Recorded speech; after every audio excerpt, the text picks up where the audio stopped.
To our drive-in theater. We have a wonderful evening's entertainment lined up for you, one that will provide several hours of pleasurable relaxation and diversion for you and your family. Hello. Hello. Hey. How's everybody doing? Who we got here? We got Deb. Saw that comment. Got Kathleen. Saw that comment. Got Elvis-A-Z. I know that comment. It's Sunday. It's Elvis week. Elvis week has arrived, and our roving community member, our roving reporter, is on her way to Memphis. Hey, Lori, Kirsty Marie, hello. I got a picture. I'm sharing one of those pictures you showed today. I had to laugh at it. It's so ridiculous. I'm going to show it here in a second.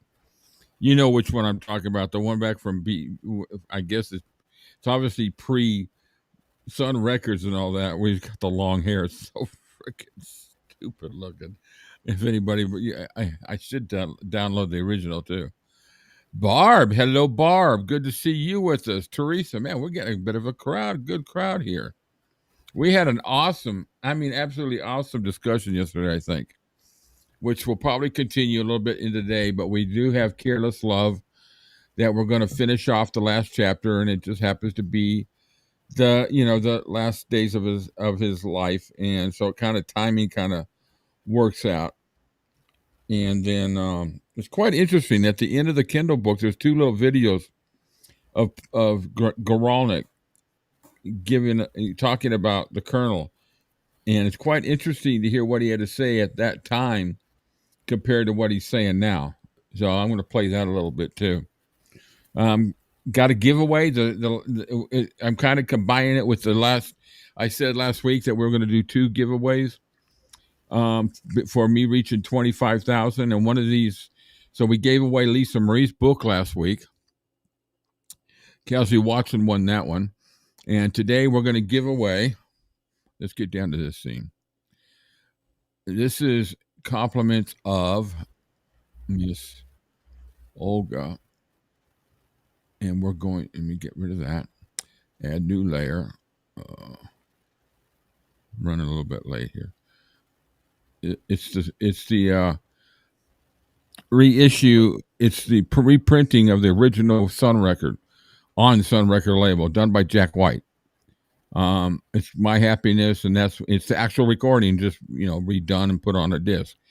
So it's never been played. It's got here's the sleeve. Comes with a nice sleeve. I got me a nice frame to put it in. I got one too, and so I got a frame I'll put in. I'm just waiting for a piece of glass to put in the frame, and then hang it on my wall. It's beautiful. Just an idea. You know what I would put with the frame? What's that? I would get like a small little piece of copper, and I put the date there with a small history of the recording. Put it underneath it. Oh yeah, that's a good idea. So that creates so it kind of looks like an award type of thing, but it's also like that's a good idea. Like a conversation piece. Yeah, I think I got. Let me see. I'm gonna share what I've got, what frame I got it in. I think I've got the frame here somewhere in my photos. But we're gonna discuss. We'll discuss a little bit more about the Colonel, but I don't want to get too much into it today. We're going to save what more we want to talk about next week. Good Lord, some of these pictures I have in here need to be deleted. I got pictures from forever. I don't know where I did with them. Anyways, I got a really nice. It's made for 45s. You put it in. It's got the circle and all that to put it in there, and you can slide the record down and show the sleeve. So anyway, that's going to be given away today. Sometime today. I've got the poll all set up, and so when we get ready to do it, you'll type in hashtag Sun, as in Sun Records. So what do we got here? Let's catch up in the comments. We got Deb. I already read those, didn't I? Kathleen, hello Kathleen. Teresa, C-Cat, Barb again, Kirsty. Oh my Photoshop. Yeah, yeah, on the Photoshop page. I need to pull up. I need to grab the other one real quick. Susan, hello, Susan. Chillin' in Canada, YouTuber Atomic Wax did an excellent rebuttal to Peter Goronik's new book. Yeah, I've watched that. Yeah, I've watched all that. I'd And rather keep my opinions on that one. yeah, we're gonna. Yeah. He had. I mean, some interesting stuff he had in there.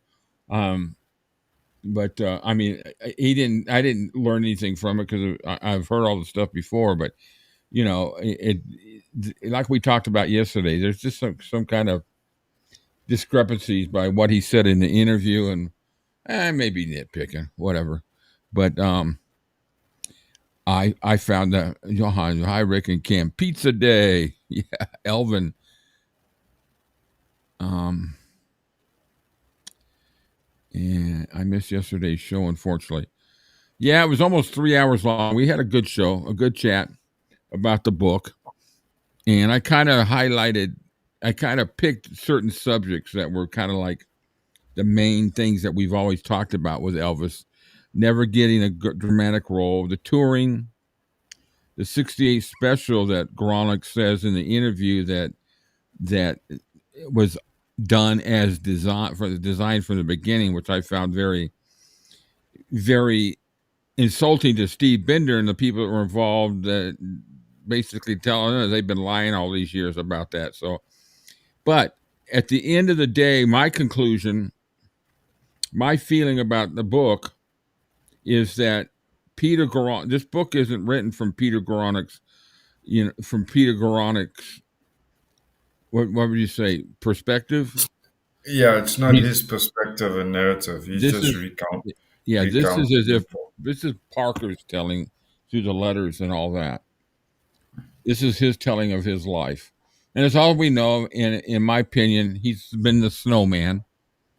So we don't know in those letters how they were written in the aspect of making him look good in certain lights. But at the end of the day, towards the last 3 or 4 years, it was one person, one addicted person versus another addicted person. They didn't care about money.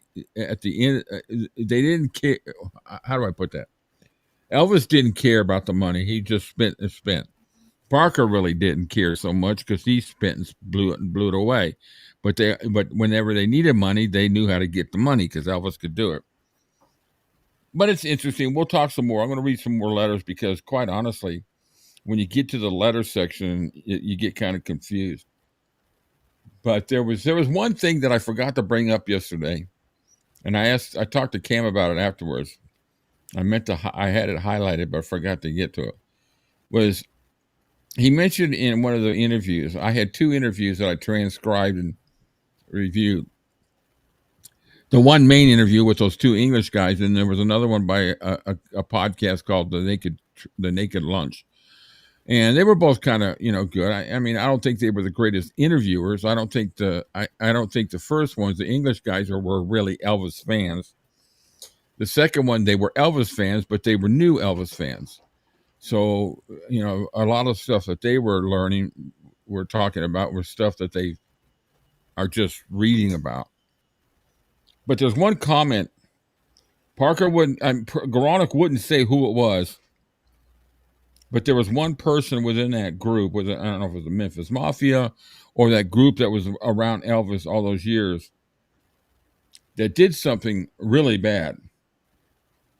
And he wound up not being around Elvis the last few years of his life. I guess he was asked to leave or what. Goronik didn't go a whole lot into it, but I haven't gotten to that letter. But there was some comments that Goronik said referring to the letter that, Parker told Elvis, when this happened, he says, you can't let this stuff kind of happen. It's going to ruin the reputation. It's going to ruin your career. It will end your career. So now my curiosity is really up as to who, what, where, when, and why this is. It just piqued my interest, and I'm going to dig that back out and get the recording, the actual audio of it, and play it. And just, interesting discussion. Cam had some ideas. Yeah, I'm almost 80% sure I know who that is. Or I Yeah, have and when he idea. said it to me, he said the same thing. I said the same thing. Yeah, you could be very well be right. You can remove these. We're going to get to those a little bit later. The giveaway. Comments. So, how do y'all doing? How's Oh, they're talking to Olga. Drive safe. That's cool. Hello, Olga. Drive safely. I'm so jealous. Yeah, I missed you. So anyway, I thought the discussion was really good and very controlled. None of us really went off the rails about things. We have different opinions about things, and that's like I say. I know I beat a dead horse with this comment, but I talked so much yesterday, bit the side of my tongue. So if I keep stopping, my tongue's like killing me. I did. I took a chunk out of it. I mean, it literally was bleeding last night. Ouch. I think it was when I said the word Priscilla. No, I'm just kidding.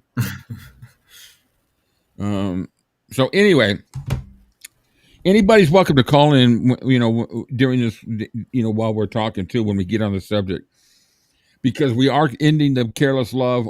So we will be through with the first two 𝐫𝐞𝐥𝐜𝐸 books today. The last chapter is covering when Elvis died, and it kind of worked the timing out right. I did skip a few chapters that were redundant with some of the other books, but to me, there's still the ultimate biography for Elvis. And then this 𝐫𝐞𝐥𝐸𝐸 book, I don't understand some of the things that were said in it.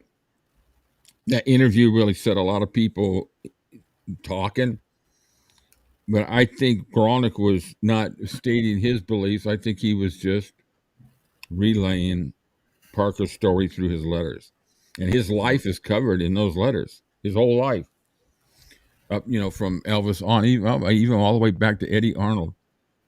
And the book covers Colonel's life from birth, and we've read that before. We've discussed a lot of that time period. But there's discussions about him being legal, illegal, and all that, and whether he really could have traveled. And there were some really good points made in there. At the time he got here, he was able to go and come back to the country and travel about. They did send him back one time, but there were other people, pretty well-known people, that came at the same time, and all they had to do was leave the country with a driver's license at that time. And there was a time when I was growing up that you could go to Canada and Mexico with just your driver's license if you were from the United States. And I think that's all changed. Me too, regular. Pete, from anyone over the years, maybe NDA, and then others would not dare mention. Obviously, 𝐫𝐞𝐥𝐸𝐸 hasn't read everything, or he may have, and he picked and choose. And he got a lot of information from a woman that adored Parker, loved him, and cared about him. And so a lot of the stuff relayed in the books are from her that were relayed to her from Parker. And I dare say that she wasn't honest, but I also dare not to say that she wouldn't have protected him. He was an interesting character. I think he was one of the most interesting characters I've ever read about, and still is.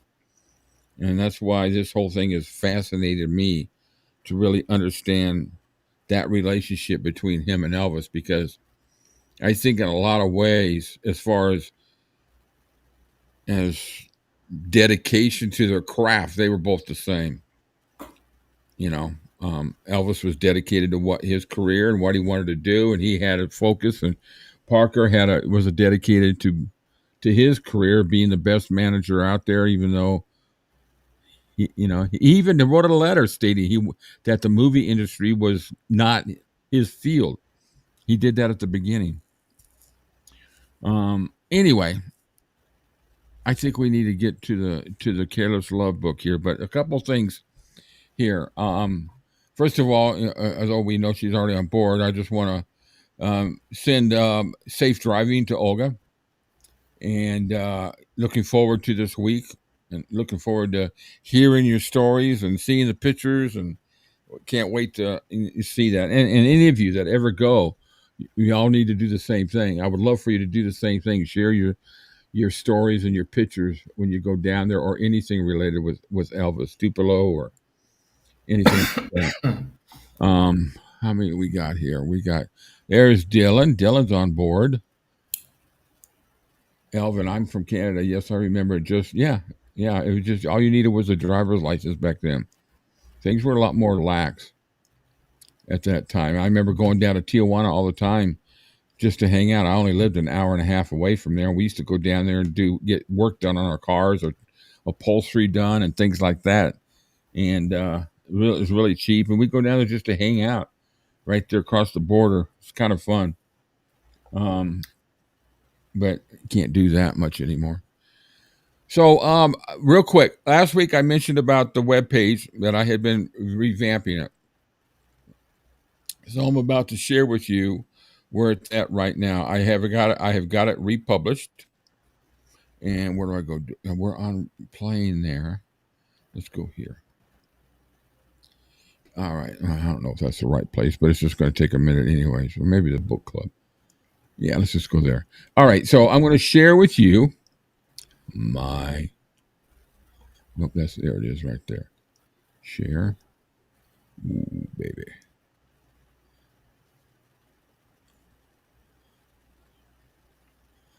And add a scene. Oh, that's lovely, huh? Well, that's stupid. We're in the wrong scene. I gotta go down to main chat. All right, let's try that. Add the scene. Lovely. It's still gonna do it, isn't it? That's the wrong thing. Where do I need to go? Let's go to book club. Nope. I've created all these things. Is this it? There it is. All right, so this is the web page, Elvis-A-Z, and right now I've got 5 tabs on there. And what I've got is this is the main page right here. When you go there, it'll show our latest. It'll show our latest videos, and then the very first one is, you got to check it out. This is the video of Cam when we were doing here. Oh! I told you. Can you hear that? Yeah, loud and clear. You gotta check it out. That's our start off. Is the volume coming through all right? Yeah, 100%. All right. So, and I put our latest, most recent videos on the front, on the first page, and I'll change them. I got all my reviews. I got one more review coming out probably this evening, the final of all the originals. So if you want to check those out. And then the Blue Moon Radio, I'm adding to this. I'm going to have the schedule up there, more information about it. And then I've got Leslie's page where she does all her jeweled creations, jumpsuit creations. I'm going to add some more on here. And then I got Kelsey's page. I got to add more to it. But I'm going to put some of her items here. And if you click on that, I believe I got it connected. It'll take you right to her website. So that's that. Let me get back. Wow. You're quite the technical guru when it comes to web designing, I must say. Very impressive. There's 2 things. This is GoDaddy, and they got 2 things. They got one for experts and one for dumbasses. Guess which one I'm using? The expert one. Yeah, there you go. And then I got Cam's GoFundMe page. Information on that, and if you want, for anybody that does want to, it's just an easier way to get to, so you can do it right there. So that's and I'm going to be adding some more stuff. I'm going to be adding some videos, and I'm going to probably put a connection on here where you can watch videos. Like I might throw up a Elvis movie up there every once in a while or something like that. I'm trying to work through that to make it work. So I want to make it active and a go-to place for everybody, like I did first. And then eventually I'm going to get back to doing some merchandising as soon as I can find a good enough company to do it, because we've had a few issues with timeliness of them getting things out. But if you haven't checked out Kelsey's page, Check it out. She's got some really cool stuff. And same thing with Leslie. So I wanted to share that with you. Remove. Oh, that's the wrong one. Let me go back up here. Excuse me, dude. Check out Michael Reicher's new video. I joined him today on a live stream in a discussion about the new box set. And it was a nice discussion. It was me, Dylan was there, and Michael. So it was a pretty cool discussion. So watch it on the replay if y'all have a chance. Let's see. That covers that. I want to get to the book here real quick, and we'll do some more discussion. The poll, the giveaway is in features. You know, I love this thing, but I gotta. So we'll run this in a little bit as soon as we get a few more people on here, and we'll do the giveaway, and then the next giveaway will be when I maybe hit. What are we at? 25. Maybe when we hit 50, I'll set some money aside and get a really nice giveaway for 50. And when I hit 100,000, I can't give away a car. Okay, that's just a little model scale like that. Anyway, appreciate it, man. You guys are great, and whatever I can do to show my appreciation through the giveaways and all that. So, classic Cam. Yeah, we were laughing. Rich and I were laughing our asses off on that day. It's a great one. So real quick, go ahead, Cam. Outside of the episode we did with Leon, that's probably the second. Yeah, my second one. Yeah, Leon is I think when it comes down to the whole production, Leon's was just the best we had. It was a comedy of errors that we were able to make we were able to make a good product. And for those of you who know Leon and all the videos and times I've seen him, I don't think I've ever really seen him laugh. But this guy, it's just the funniest thing. He had such an issue with being able to stay online. And it worked out good for the whole production. We had fun. So if you haven't seen it, you got to check it out. It was 2 weeks ago. And it's just a great one. And actually, just so you guys know, I was talking to Rick before we went live. I went to the store today to get my month's groceries, and I got a few extra things, stuff that I needed for like kitchen stuff and chairs and that kind of stuff. I'm just waiting on a delivery for a bigger table, a more sturdy table. And once that table arrives and I've got it assembled and everything is right the way I want it, I'll take pictures and send Rick the pictures, and then we can show you guys next week, just so that you guys know, what's cooking, how I'm putting the GoFundMe money to good use. Yeah. I sent him, just to let you all know, I sent him this week. He had $600 worth of donations from you all. And it was just awesome. He was surprised because I just kept it as a surprise to him. And when I let him know, of course you all saw that. So anyways, we're transparent. We let you all know what he gets with it. And I'm going to show you these two pictures now.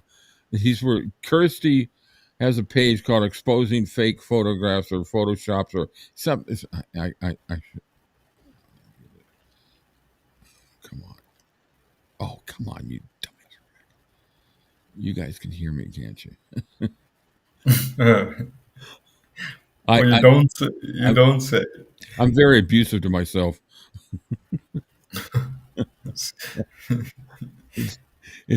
Yeah. We got, Cam and I got a lot of good rest this week. It was nice. I love doing the trifecta, but it was kind of nice yesterday to be able to just do the studio and do the talk, the chat last night, because I knew the chat last night was going to be a really good one, But here, you guys, I want you to take a look at something. So, you've all seen this picture right here, right? It's just, I think this is a high school picture or right around that time. Kirsty will know more the date, but I'm pretty sure that's what. Have you seen this yet, Cam? What Yeah. somebody Photoshop this? What they did with the Photoshop? Have you seen that? No, not Okay. yet. Okay, get ready. Let me close the other one out so it's not showing. Okay, come on back. Yeah, thank you. I'm going to close that out. Hold on to your, giblets. What the? They try to make him look like fucking Wolfman or what? I laughed my ass off when I saw this. I said, "You got to be freaking kidding me, you guys!" I got to see what everybody's Oh my! saying. He looks like he's in the middle of a transition into a werewolf. 20. Oh, she said 26th of 54, July 26th. So yeah, it was after high school. It was right around the time of Sun. It's probably a publicity photo, wasn't it? That one. Look at Kelly. WTF. She's even at a loss of words. Just WTF. Susan, oh my God, that is pathetic beyond words. What were they trying to I can't fucking? even give a word to describe what yeah. Can you imagine what they would have done to him if that's how he wore his hair back in that time? Red West Yeah. wouldn't even be able to save his ass. Uh-uh. Isn't that These, these disgusting? these people really need to get a life. I Yeah, mean, you. Kristen does an awesome job with this stuff. She comes up with some stuff that she's answered questions for me and a couple too. It's like, I got another one here I need to pop up that I found, and I know it's fake, but it's just like ridiculous. And the thing is I see the comments in some of these ones from these pages, and people are like, "Oh man, that's just a great picture, and look how good he looked, and all that." Well, give me a freaking break, you dumb twits. It's like, okay, where's that one? Do I still have it on you? Oh, tell me I didn't hide it somewhere. I did. I moved it.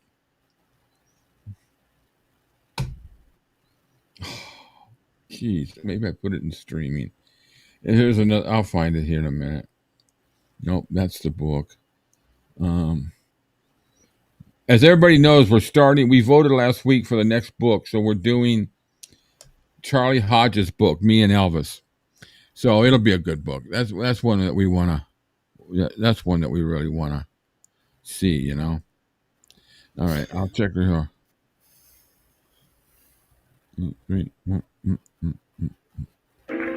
Yeah, I got some good stuff here. All right. Anyway, Priscilla. Why I had to slap my face for confusing her with Lisa. So Priscilla's book comes out next month, and I love the fact that her thunder is kind of getting stolen by Boz. But I've ordered the book, and we're going to do a discussion with that because I pulled out Elvis and Me and started reading it, and that's a tough one to stomach. Just knowing everything that's happened since then. Happy birthday to Kathy Westmore. Oh wow, she's 80 today. Oh, I wish I'd known that. I would have. I'll have to put some pictures up next week. Kathy Westmoreland. All right. So anyway, let's get moving. We got a lot of stuff. We got stuff to talk about. This is kind of an emotional chapter, so I apologize, but I think it's a good chapter we need to read on this. We can discuss what we feel is accurate, but and there's a couple of things that I read when I was reviewing it for today that's kind of opposite that Joe Esposito kind of disputes later. So, Joe says that he never gave Elvis mouth to mouth, but I heard him say it one time before in something in an interview. And in this book, well, let's just get the book. All right. So, Kindle, wada bada bing. Let's go back a little bit. And I'll jump through it a little bit. I got some stuff highlighted. I thought, what the heck? We'll just skim through it. It's called Precious Lord, Take My Hand is this chapter. And let me share that. Up there, window, take my hand, precious Lord. And I need to go to book club. That's the wrong. Why is that like that?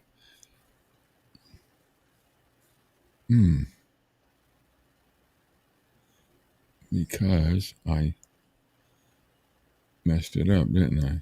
Left. Right? Left. Well, this. Okay, close it. This is where I screwed it up earlier and messed up the screen that I had all set up. That's what I need to do right there. I'm going to squeeze us down here. And you guys are welcome to call anytime while we're discussing this, but here we go. I'm going to add this to the scene. This is, oh my God. Let me go somewhere else where it's not there.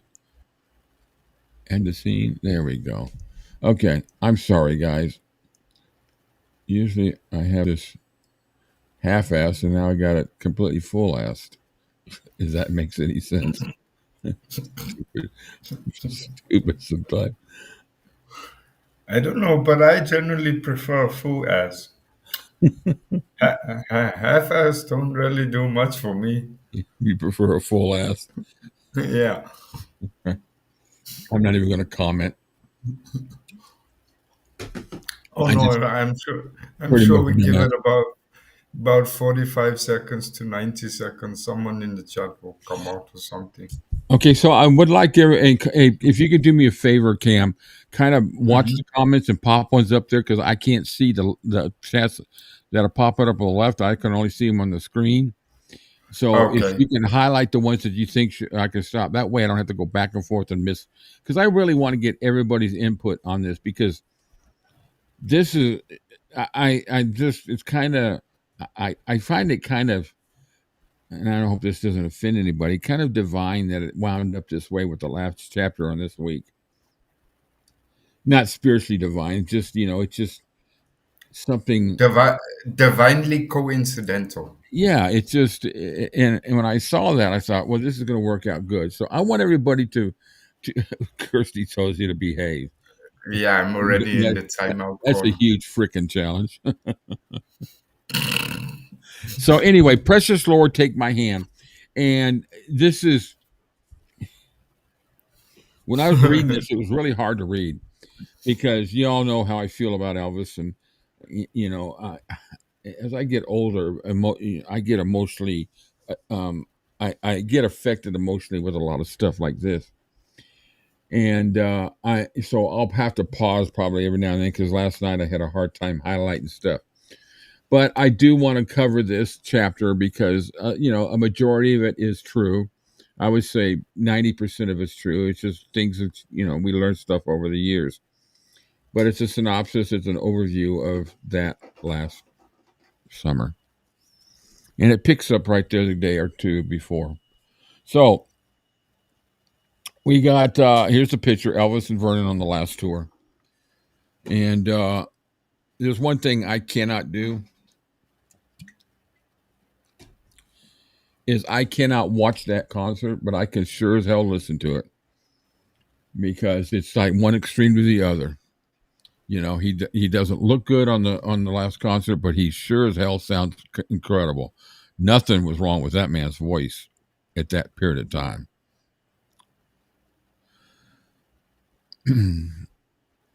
So I'm gonna, it's gonna probably get a little in depth, and I'm gonna take time with this. I don't care how long that I have to be here, even if we're down to just one person. I want to get this gone through, and I want everybody's opinion and thoughts and discussion because this is the last day of this book, and then we move on to other things.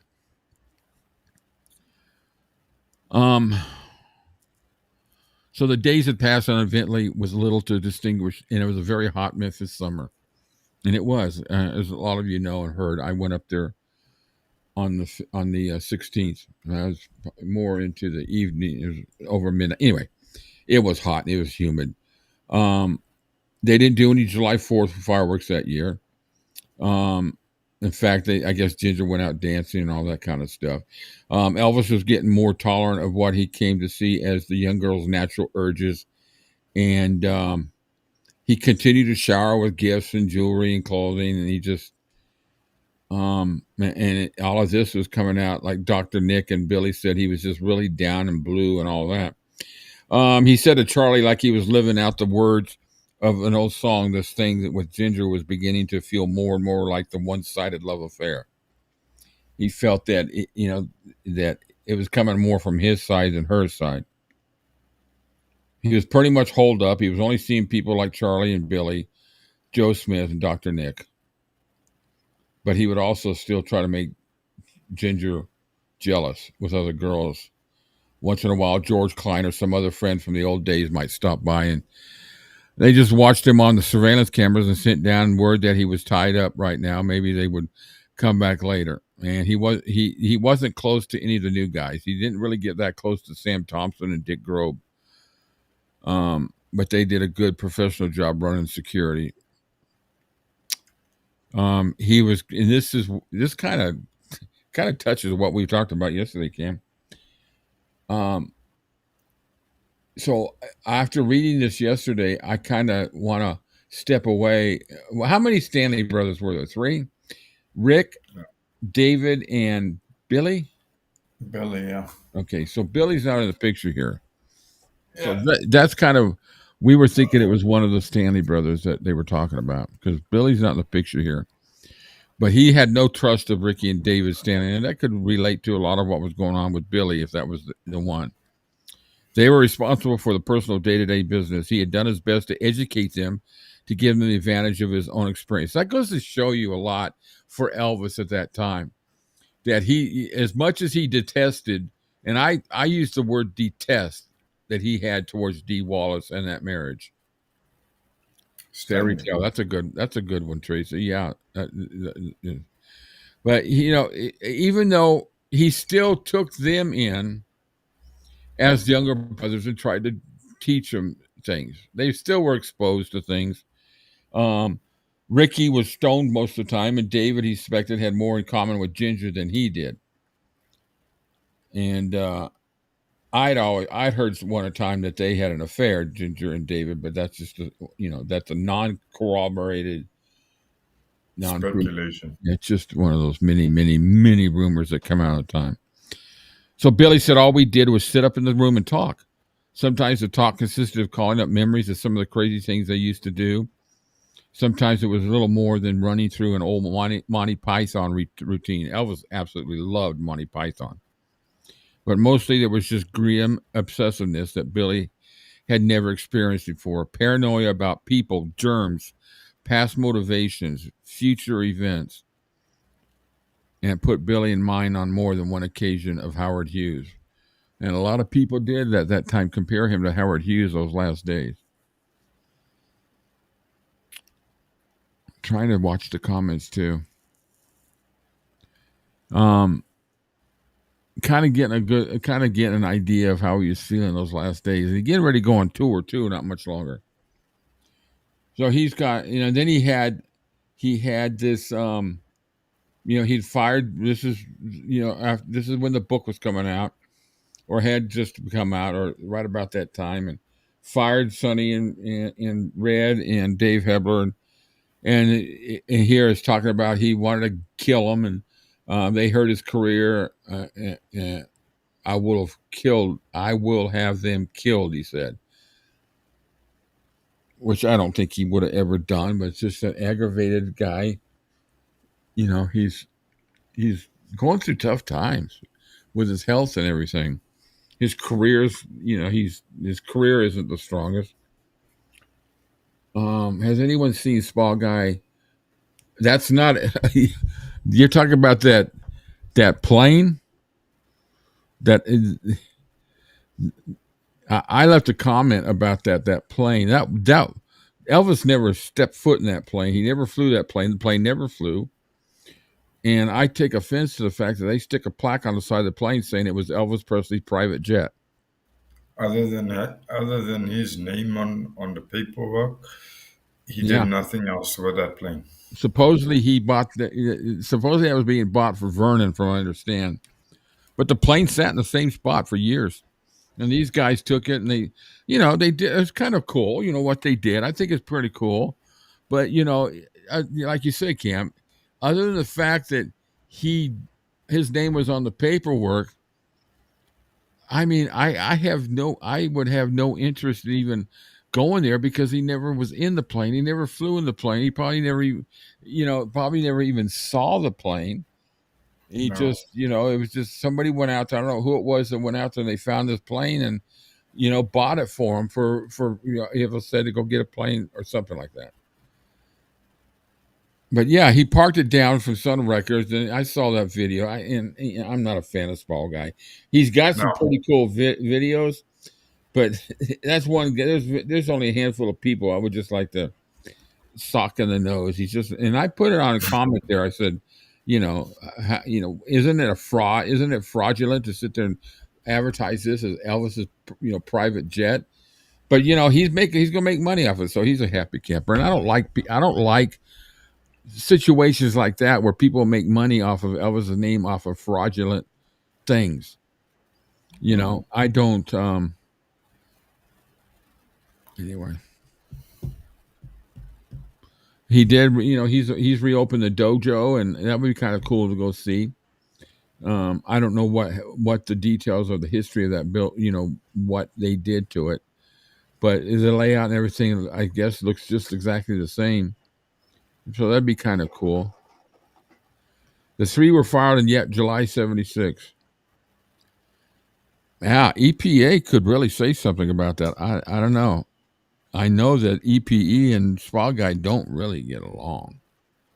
I know Billy Smith and him don't really get along. But he's a slimy, and that little Trey guy, man. He's got the right name, Trey. well, that guy's voices is irritating as shit. So, yeah. So anyway, we kind of digress. So let's get back into some more depressing stuff here. So they're talking about, here where he's just this is one of those situations again where you guys know that I try to get into the head of Elvis, and which I never can do. I'll never be successful, but I just want to try to understand his situation now. You think about it, he's gained weight, he's hurting, he's in pain, he's supposedly getting engaged with somebody that's 20 years old. Was she 20 at this time?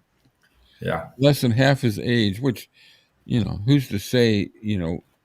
I'm not one to knock anybody for age differences, but just some of the stuff I've read, like at this period of time, she wanted her own life. She wanted the best of both parts. What does it say? She wanted the best of both worlds. She wanted that rich life with Elvis, but she wanted to go do whatever she wanted to do too, which I think is a legitimate want. But I don't know. Anyway, so they said nighttime was the worst. He dreaded sleep, even as he dreaded that sleep would never come. Over and over, he dreamt the same dream, a variation in one form or another of the nightmare that had haunted him ever since success first arrived unbidden at his door. The core of the dream never changed. All his money was gone. The fans had abandoned him. The Colonel was gone. He was alone. What would the fans think when they read the book? Hi, Helen. And I think that, hey, Helen. And I think that book brought him to this point, the thought of that book. I don't even know if did he ever really actually read the book? Billy wasn't looking for him. David and Rick were there. They say he died. Rick there the day he died. Rick was on duty that night, but he was going off. But didn't Billy used to work for him? Did Billy ever work for Elvis? Yeah. Because the comment that 𝐤𝐤𝐤𝐿 was making was that Billy wasn't there the last few years of Elvis's life, that he left that circle. And we don't know who this person is. The only one I can think of would be Billy. Yeah, because he built up quite a reputation.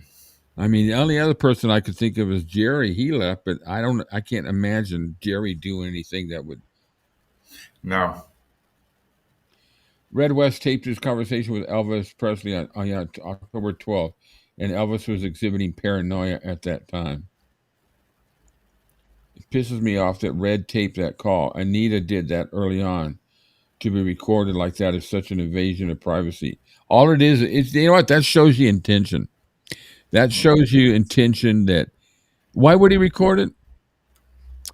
I think he recorded as a way to maybe catch Elvis in saying something that he could hold against him in case Elvis went after him for the book or whatever. Yeah, in case he said something like, "Why do you have to put it in the book? You know, nobody needs to know about it." Yeah, you know what? Chillum says that he worked on Elvis's road crew for about a year and a half. And that's what kind of Gronick referred to, that this guy was involved with the road tour. He never said anything. I gotta finish those letters, see if it said in there. They said they kept it close to the vest. If it ever came out, it would have ruined his career. I don't know. Anyway, there was something that happened somewhere along the line with somebody. Yeah, Elvis was. Yeah, Susan. I disagree with that, Cillian. He knew exactly what was going on. There was a bad apple in the group, and he dropped numerous hints to Red that he knew.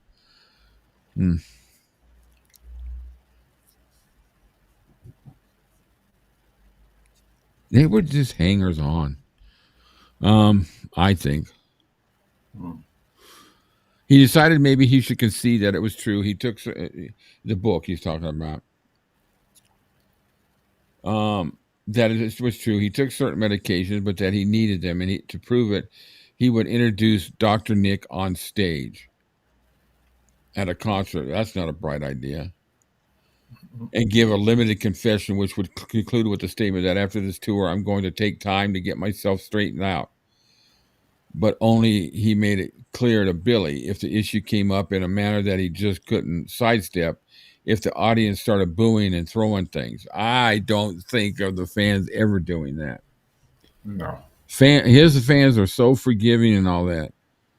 But you know, wouldn't it have been something if he could have gone off and gone into some kind of, you know, they didn't have Betty Ford clinics and all that back then. They had places, but they weren't like they are today. I think though, You're right, if Sally.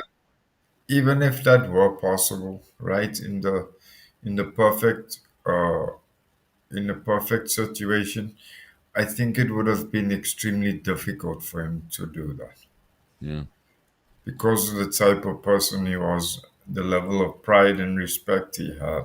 You know, I in think, one form, he did have an ego in one form, but his ego yeah. didn't No, manifest itself in such a rude and public way. no, it He knew wasn't. he could sing. He knew he was talented. He knew people loved him, but I don't think he ever thought it was something that would last forever. And No. I'm gonna go ahead if you could just carry on for a second. Um, I want to put my legs up here. I mean, we all know that, you know, Billy has said it a couple of times in his previous videos too. He said that Elvis used to jump around on the bed in front of the mirror and go, "Man, I'm one good looking son of a bitch," kind of thing, you know, and joke around with it. But yeah, you're right. I don't think his ego thing was ever, it never came from a bad place. It never came from an arrogant place. He knew Um, how to control that ego. He knew how not to.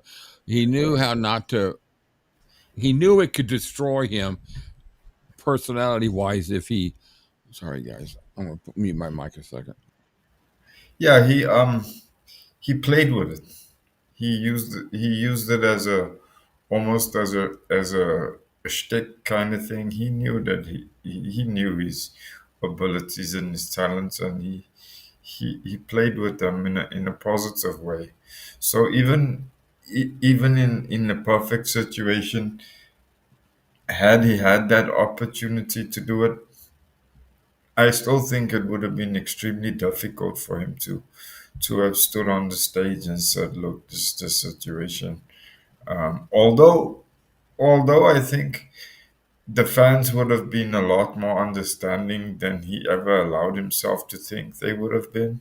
Yeah. But despite that, I think it would have been extremely hard for him, if not maybe near impossible, to have stood up on that stage and said, "Okay, look, guys, this is it. I need to take some time off. I'm not as healthy as I'd like to be. I'm going to take some time off and recharge. And when I'm back in bed, I'll see you guys on the flip side." I Yeah, think he would have he had. knew he didn't look like Red West. Yeah. He knew that he knew that, but he had a healthy ego. We all got to have some form of ego somewhere along the Mm. line, and it's got to be healthy. Um, because if we didn't have that, then we're going to have a low self-esteem. So we got to have some kind of form of an ego. But some That's people, it's like any other emotion. It's healthy to have a little bit of anger on things and take it out in the proper way. But mm. it also could damage and ruin, you know. your- 100%, 100%. Thank you, Barb. You brought some color to my point. I was choking on the words there. Bob says he Yep. never took time to take care of himself because he knew so many depended on him. And unfortunately, that's the case.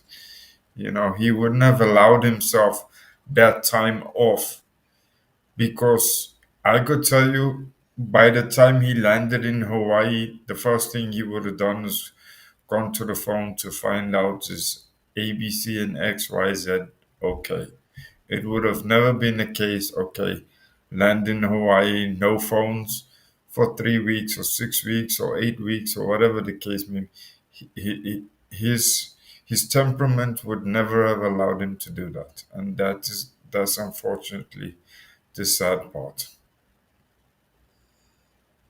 Some people are just assholes. Some of the comments I get comments from people on some of my videos, like my little short videos I put on. Somebody put cocaine is one hell of a drug.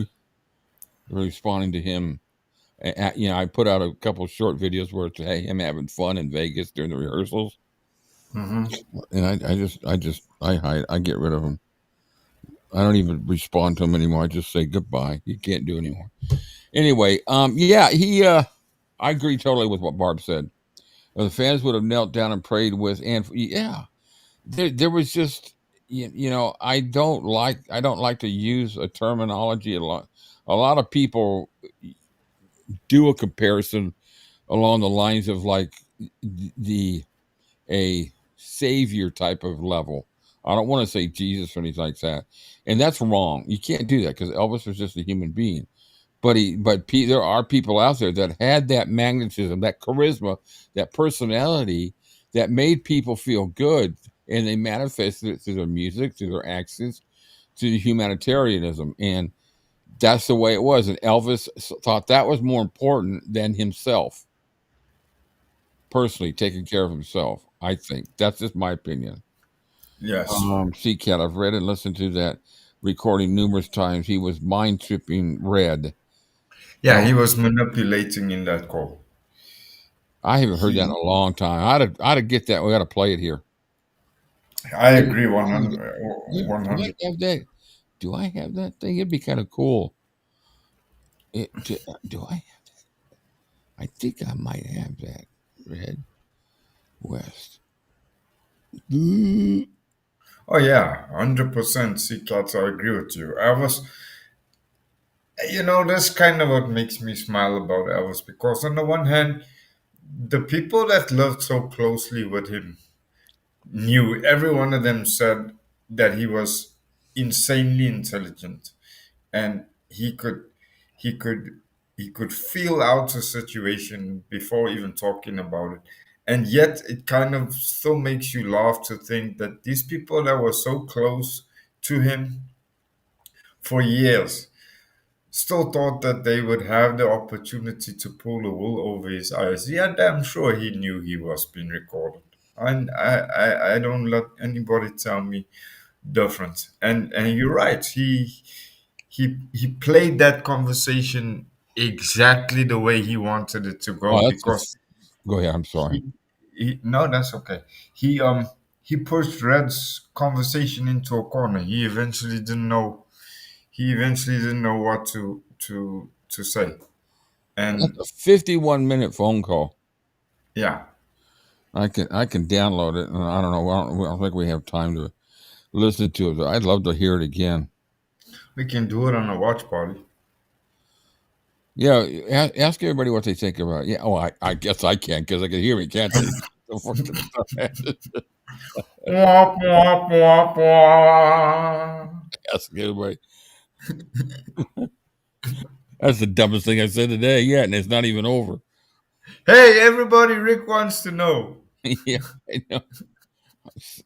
Yeah. And sometimes I catch myself.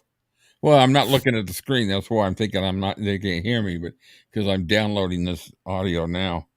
It's like in your case, that's I can't hear you. Hey, let's talk about them while I'm not on the screen. Yeah. Damn, did you see Can, what the can you hear me now? huh? Can you hear me now? Huh? Okay, now we're getting stupid, and I don't even drink it. All right, so I'm converting that to an MP3. Yeah, well, let's do that on a That would be kind of cool. Let's listen to that. What do y'all think? We ought to do. I say run it, Rick. You say run it now? Oh, Susan says play it sometime. What time is it? We've been on for an hour. Let's finish this chapter and we'll see if we got time to play it. I'm downloading it now. I'm going to turn it to an MP3 and then it'll be easier to play than download it. They got it in a video. I got it off of YouTube, so it'll probably be something stupid like an advertisement for Ford trucks. Stupid. Anyway, so Lisa arrives. She's coming for her 2-week visit. She on July 31st. She was going to stay until just before he went out on tour on August 16th. So Lisa was Okay. due to go home that day. Okay. Tracy just sent me a wire. She said I can let you know. She says yes with a capital Y. Okay, Tracy. I hope the message reaches you. I just saw The wires are a little bit cockeyed this week, so like what hopefully Good for you you says. He's like, can't hear it. I have tons of wax in my ear. can. Play the one that is transcribed if you play it.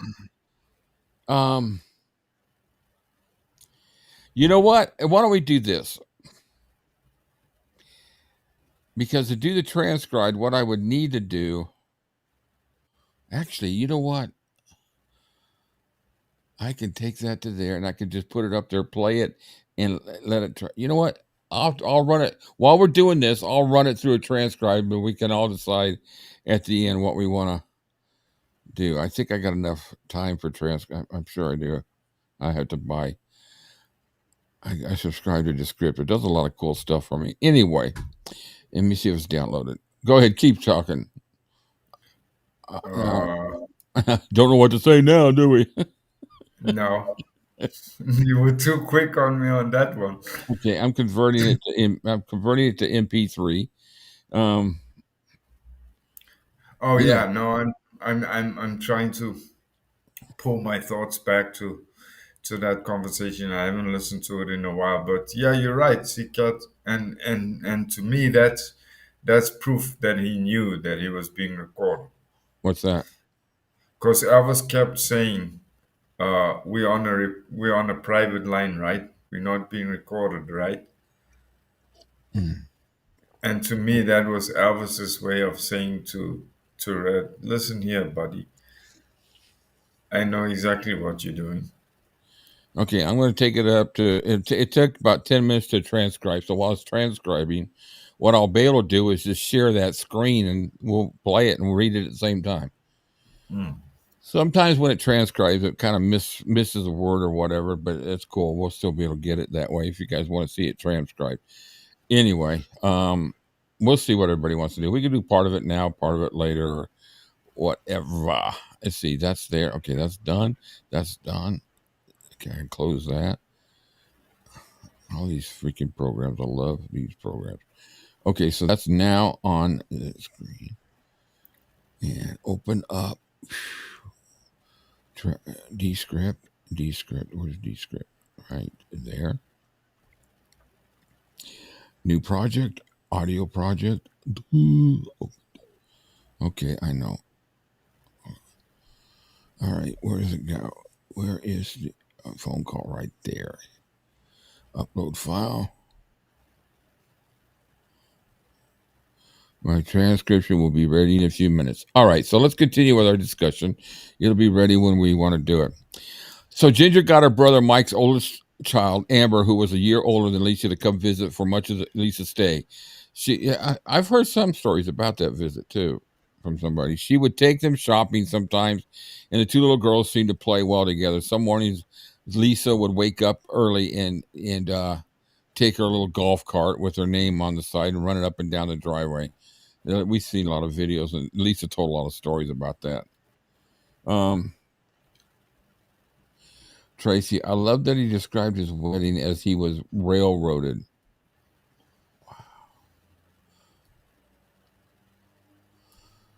Wow.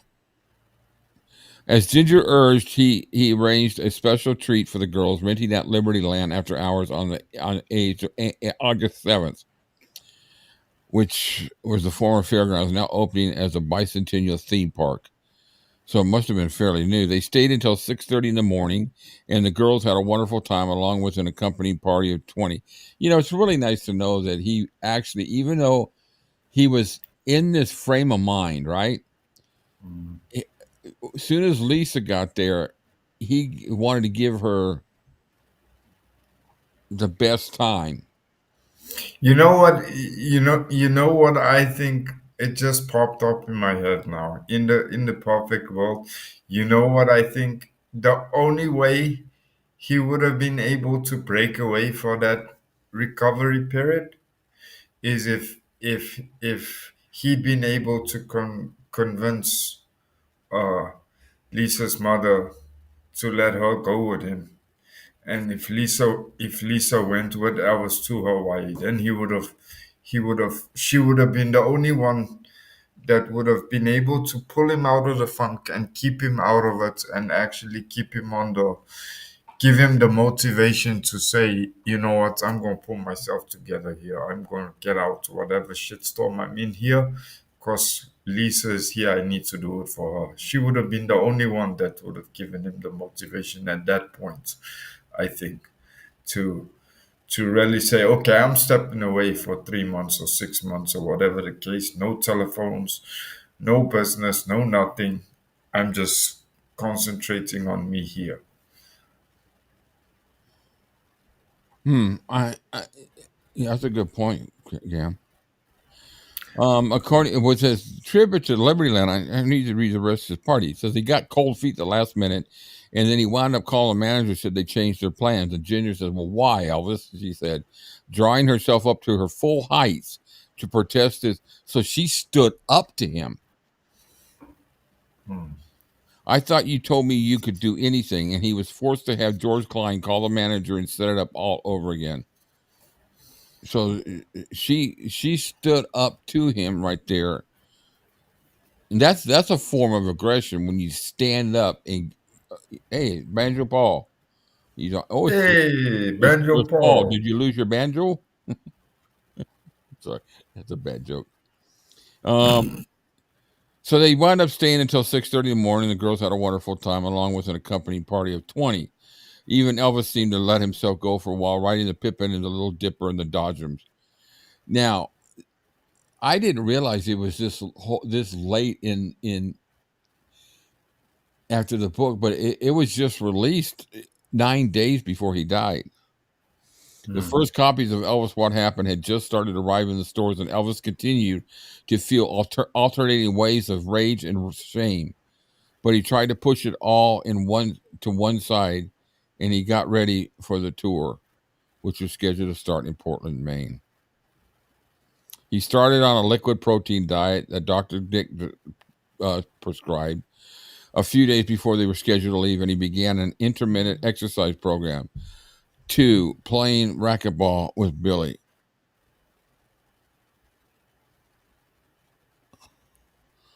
Banjo Paul. What the fuck is he saying? He says, "Oh, I gotta download this. Sorry, I can't be there because I'm here dancing the flamingo in the Spanish Isles." Okay, let me see if I can download that. He's absolutely entertaining, that's for sure. Okay. I came across a video not too long ago where they were talking about, I forget who the channel was and who these people were, but I gathered from what they were talking about that they had some kind of medical background, and they were saying they did an episode where they were saying, hypothetically, uh, could Elvis Christy Murray. Go ahead. I'm listening to you. I'm just reading some of the comments as you go. could uh, could Elvis have been helped had they had the medical knowledge back then that they have now? And they were kind of comparing, Mm, well, basically assessing his situation with the modern day medical knowledge. And they were saying that, and thinking about it now, they were saying that the kind of diets that he was following and how he was going on these liquid diets and how unhealthy they are, because they don't give the body the necessary nutrients, and therefore the body mm, is not receiving the nutrients. Your hormones are out of whack. Your electrolyte levels are out of whack completely. Those kind of things give rise to like sugar rushes, sugar drops, erratic moods, all those kind of things. And when they were talking about it, I thought, that that could also be a reason why his moods were Well, so his diet wasn't the erratic greatest in the from time world to at time. all. So you're right. Your Yeah. diet sets your mood. I mean, and I'll give you an example, right? Okay, so I know damn well I shouldn't be eating salty stuff. Okay, Mm-hmm. I know it for a fact. But my wife works at Olive Garden. Sometimes she'll come home with something, and I got news for you. And, it's like she brings this stuff home, and I'll eat it, and I freaking hurt for 2 days afterwards because of the salt. And it Mm-hmm. just changes my whole feelings. And that was the other thing about when we were going to do that last minute chat. That's when Mm-hmm. I wasn't even feeling well that day. It's when it all went, all that happened. And it's just your whole mood changes. And I know that if I had done that chat that night in how I felt and the mood I was kind of in, it would not have been a pretty chat. And so I still think everybody that said, let's hold off because it's almost like they knew I think Rick's being an asshole today. He ate too much salt. Let's not do this chat. And yeah, I agree with you because I suffer with hyperglycemia, and that means my sugar levels are Yeah, elevated all the time. But when they do dip, they dip. They don't dip gradually. They right. dip No, like a roller coaster. where are you And at, Banjo? I don't see you. Where are you at? I don't. Are you looking for your banjo? Is it floating in the river there? Good shot, nice shot, man. I hope you have fun, dude. yeah, Make that's fun. You deserve it. and We'll we'll hear another one from you soon. I know that for a fact too. If I don't eat at regular intervals like I should do, I know by 3 or 4 or 5 days into it, and I start feeling aggravated about everything. I'm short tempered. My thoughts are all over the place. My memory is sketchy. So yeah, I know. And Mm. who was it now that said? Basically, yeah, that's what they were saying in the video, that they were saying he was probably pre-diabetic, that he didn't know about it. uh I don't think they and even did the A1C type test back then. no. And then the diet that he went on before, Aloha. People talk about it was a fad diet, and I don't know if we'll ever know, but I think I heard this from Linda Thompson in her book. But there was a fad, and I remember it being true because some people made comments that no way, nobody ever did. That's stupid. But it was a fad. It was popular. I know people that did it, and what they did is they gave injections of urine from pregnant women, and it did something to the metabolism or something along that line. But it was a form of urine, and it was not a what is it, FDA approved type of thing. It was all under test. But I remember Yeah, people doing that. Susan, you're right. I mean, I do the same too. I feel my sugar dipping and I go, you know what? Maybe if I make myself something I make a coffee or tea, whatever the case, and I put extra sugar in or whatever the case may be. Yeah, it does. It lifts you quickly. But once the sugar hits that level and it peaks out and you drop and you crash, Yep. you crash hard. Um, who made that comment? I think it was somebody just made a comment. You guys are the absolute best. So kind. Tears in my eyes. Sorry, sensitive sometimes. Have a great night. Thanks, Paul. We'll see you soon. So, there was a So comment yeah, just saying about Charlie. Somebody, Dr. Nick telling Charlie that he had bone cancer, and I know there's a discussion Charlie has in one of his stand-up things, in one of his programs. It wasn't a stand-up comedian thing, but he was talking about. He said Elvis had bone cancer, and the thing is the comment was made by whoever made that comment. It's kind of scrolled out of way. Let me see who it was. Anyway, that we'll know in a few years. Here's the thing. And what's her name? Sally brought it up because she investigated this whole thing. The autopsy is scheduled to never be released. The actual autopsy no, report is scheduled to never be released.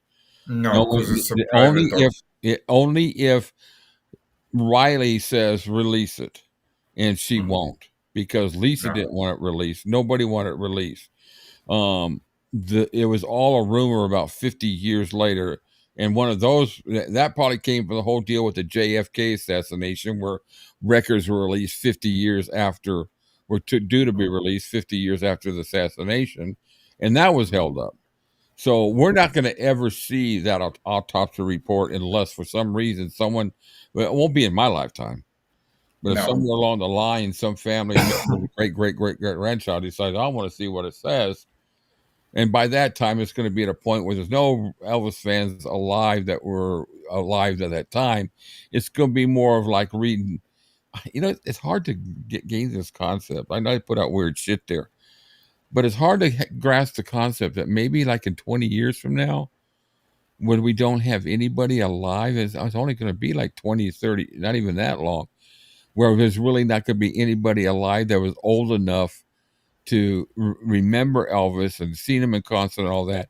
And then all the discussions of Elvis are going to be the same as if we're talking about Abraham Lincoln. He's just something from history. It's just I have a hard time, grasping that concept. Is it PMU, pregnant mare urines? Yeah, something like that. A type of hormone replacement therapy that comes from horse. It has become a go-to for managing menopause symptoms. Yeah, maybe it was horses. I guess sounds better. I don't think I'd rather have. Never mind. I'm not even going to go there. What kind of urine would you like to be shot into you? How about gerbil? That's a stupid one comment either. Why did I come up with gerbil? So anyway, on August 14th, the 19th anniversary of his mother's death, he had flowers delivered to her grave, just as he had at least once a week since the day she died. She was never far from his thoughts, but he remained in good enough spirits to go for a motorcycle ride. And when a new jumpsuit that he had ordered didn't fit, he remarked to his cousin, Billy, I'm just too damn fat. He woke up around 4 o'clock in the afternoon on August 15th.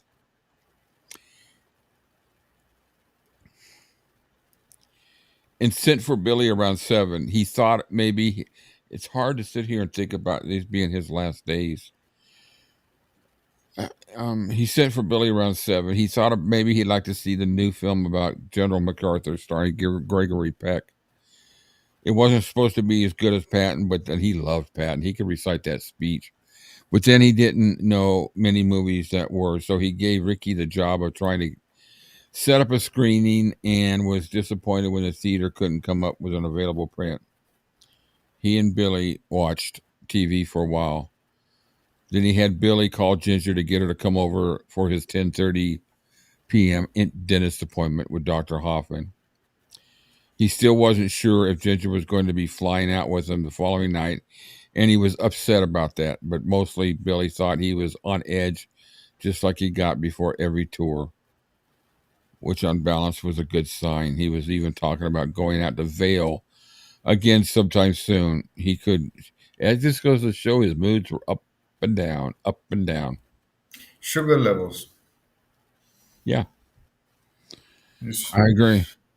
The sugar levels, I mean, everyone knows that. I mean, okay. That's why I made the point last night. It's easy now to look back and say, yeah, it was that, because now they have the they have the ability to check it. But I mean, even 20 years ago, when I was battling with the same kind of thing, everyone was like, "Oh, it's depression," and "Oh, it's this," and "Oh, it's that." And one of my cousins is actually a dietitian, and she was studying at that time, at that point. And I was sitting the one day having a conversation with her, and little did I know that she'd been watching me over like a 3-day period. And she kind of came to me and she said to me, you don't have the most healthiest eating habits. I said, "Oh, what do you mean?" And she said, "Well, considering that you use so much energy to move around daily, for the amount of food you take in, firstly, is not nearly enough, and secondly, it's not balanced at all. The only thing you're taking in is carbohydrates and sugar." And I was like, "What do you mean?" And she started asking me questions about, do you battle with insomnia? Do you battle with brain fog, etc., etc., etc.? And she basically was the one that said to me, I almost gonna go as far as to say, you suffer with hypoglycemia. And I was like, "Okay, what medication do I need for that?" And she's like, "No, you don't need medication You for got to that. eat right. You just need to eat the balanced diet, and you need to eat regularly, and Yeah, my eventually mom was your body." hypoglycemic. Yeah, Yeah, she said eventually your body will yeah. regulate itself, right? She said if it goes the other way, if it's hypo, then your sugar is low, then you stand the the chance of it actually changing into diabetes. But she said to me, there's the only thing you need to do is eat more balanced food and more regular intervals. And of course, she said to me, "Do you eat nuts?" I said, "No, I hate nuts. It- I bought I me some always walnuts today. Yeah, I I I always have." And she said, she said, "That's actually the best thing for you to eat, because it's basically got everything in it." She said, you eat peanut butter?" I said, "Yeah, that I'll eat." She said, "Okay, well, get yourself peanut butter that's unsweetened and doesn't have any extra added oil." She said, "Anyway, when you feel like a snack or whatever the case may be, take a teaspoon of peanut butter on." She said, "You'll feel the difference instantly." I do that So with yeah. peanut butter and celery. That's my snack. Oh my God, I don't know how you guys can eat celery. I hate the taste of that stuff. But yeah, it's very Trust me, you possible got that, things that you eat that I would never eat too. So, um, like, well, I can't say anything right now. We've talked about things, and I've told you I would never eat that. We've all got different. We come oh from yeah, different parts of the world. Trust me, there's things that you eat that I would never eat. But yeah. it's just everybody's got their taste for everything. Um, anyway, I'm not I, saying not. I really want to say something here real quick and just interrupt for a second. The one thing about this chat that we have with the community we have is, and I really appreciate this, is that people share some of their maladies and some of their challenges they have in life, whether it's health or whatever. And what's really good is everybody gives that support. I mean, Helen shared something just now, and other Mm, people shared things. And I want to say how much I appreciate that trust among you guys to do that, to know that yeah. you're not going to get ridiculed or ignored, but you're going to get love and comfort from everybody in this chat. And that touches my heart with this channel. I just want to say that, because if I say any more, I'm gonna tear up. Anyways, I'm sorry, Cam. I didn't mean to interrupt you, but I needed to say that real quick. No, that's okay. But not saying that the medications didn't add to this situation. I think the medications and the misuse of medications in some senses exasperated the underlying conditions. But had he been put on a proper diet with proper stuff, instead of being told, yeah, eat a pound of honeydew melons and you'll be okay. I could eat those. I mean, really? It's like Yeah. he was he was literally, I mean, these guys, I'll see if I can find the video, then I'll send it to you. No. These guys were saying that, given his stage routine and all that, he was basically doing the same exercise as a track athlete, Mm. and he looked and his body was had no fuel in it. So and the little bit of fuel that he was giving his body was in extreme, because his body didn't have time to metabolize it properly and store it properly. It was like running a car on empty and then pouring nitros into the tank and then burning the nitros till the tank is empty and then wondering why the engine splutters at the end of it. There's been so much advancement in, Tracy just made a good comment in the medical field, where a lot of these things are more recognized and an understanding of how to, with my situation in health. Every time I wind up in the, my situation began up almost 20 years ago, and it just got worse over the years. And when I was every time I wind up in the hospital, they'd always assume that I was diabetic because my weight ballooned. And Mm, they assumed that. And they would come in there. And I remember one time the doctors came in there with insulin to give to me. And I looked at them and go, "What's that for?" And they go, "It's for your, diabetes." I said, "I don't have diabetes." And they go back, they look at the record and they see that. I go, "How could you walk in here not knowing my situation? What would happen if you gave me insulin and I didn't need it?" And they mm, didn't answer that question. And I had to Google it, and it wouldn't have been pretty. mm, And so, anyway, the doctors, every time I just had another test recently, is the A1C or whatever, and I'm below. There was a period of time when I got to pre diabetic, but my diet that I have is not given to me by a doctor, because the doctors tell me that what I eat keeps me from getting diabetic. mm, Because I love vegetables, I love fruit. There's very little food out there that I don't like. You know, there's not a whole lot that I don't like. So your diet has a lot to do with your issues. mm. Elvis's diet wasn't that great, so it's just it's a shame. Um, so anyway, we're back. We're here. He's getting ready to go to the dentist. And this next line reminds me of that picture of Elvis pulling into the Graceland. Is the last picture taken for him. It says Billy helped him with his black DEA sweatsuit, and that's what you see in him wearing when he pulls back into that studs. He pulled on a pair of black patent leather boots, which he was unable to zip up because his ankles were so swollen. Dr. Nick See, stopped by for a few. water retention, kidneys. Yep. Doctor Nick stopped by for a few minutes to Here. check on how he was doing, and once Ginger arrived, he stuck a pair of 45s into the waistband of his sweatpants. No matter how he felt, he's got to have those guns with him. Dr. Hoffman cleaned Elvis's teeth, and he filled a couple of small cavities in it. Elvis's instigation cleaned Ginger's teeth too. Hey, honey, come on, go. Let's get your teeth cleaned too. And gave her mouth a thorough examination. I can't imagine going to the dentist. My wife goes with me, and I come out. Okay, good dear, go on in there. You need to get your teeth clean. Have your mouth investigated, or not investigated. What was the wrong word? Examined.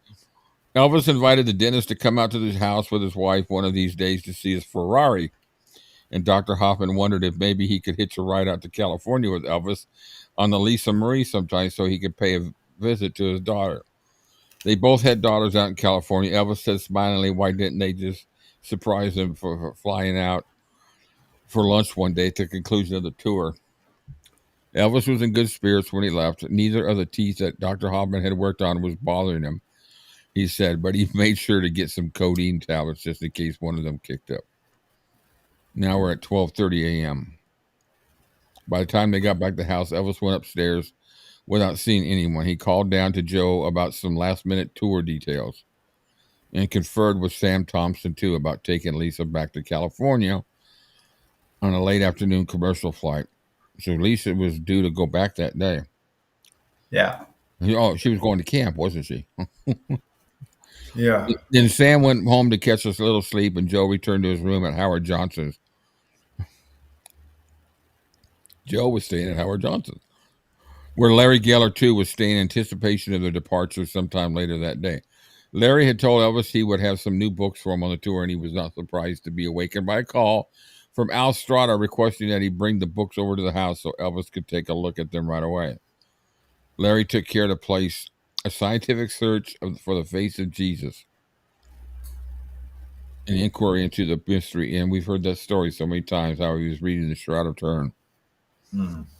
And Elvis and Ginger, meanwhile, were having much the same argument they had at the start of any tour with the same results. Elvis wanted to fly out with him that night, and she said he knew she couldn't because she was having cramps.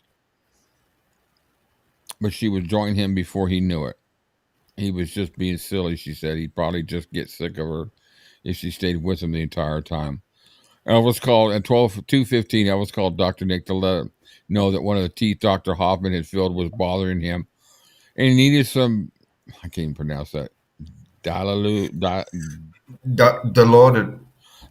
So Nick prescribed 6 tablets, and Elvis had Ricky Stanley pick up the prescription at Baptist Memorial's all-night pharmacy. That's sorry. I know I'm interrupting, No, but go ahead. before I forget the thought, that's always puzzled me because even by today's standards, and you guys out there that have some medical knowledge will probably agree with me, even by today's standards, Dilaudid is only prescribed for terminally ill cancer patients. It's a pain medication. It's synthetic morphine. Why on earth was Dr. Nick prescribing him Dilaudid? Dr. Nick prescribed a lot of stuff to Elvis that he should have never done. I mean, that's he lost his license over this. I mean, I know back in the day what I heard, Rick, you know, because no disrespect to you, but you were around that time.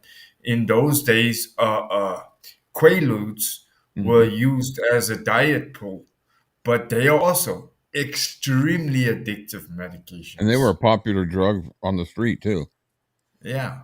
Quaaludes. And that's always been my thing is why on earth was Dr. Nick prescribing Elvis medication that you would only give to terminally ill cancer patients? I love Susan's comment here. How can a mother get that main fact wrong about Lisa's whereabouts? Oh no, I heard a story Lisa was on her way to Disneyland. Oh no, she was down. She was getting her driver's license at 9. Oh yeah. Anyway, so Elvis called Billy a couple hours later to see if he and Joe might like to play a little racquetball.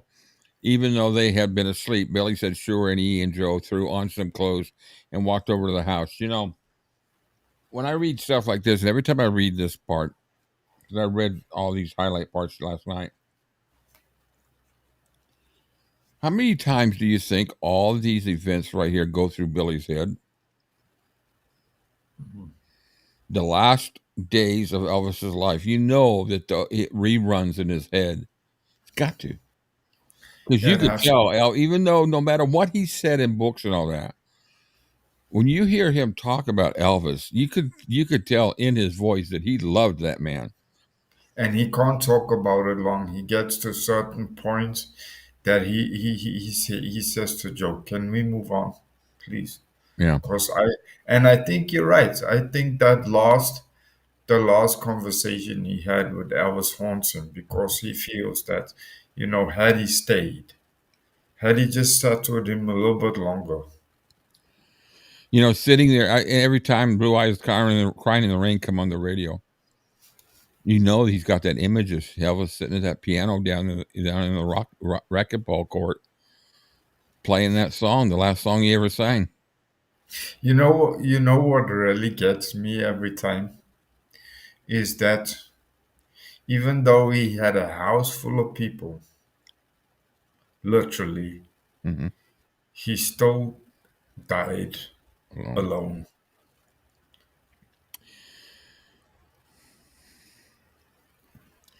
Ginger and Joe barely hit before leaving the court to the guys, but Elvis tired rapidly, and soon the game degenerated into a game of dodgeball, with Elvis trying to Yeah. hit Billy with every shot.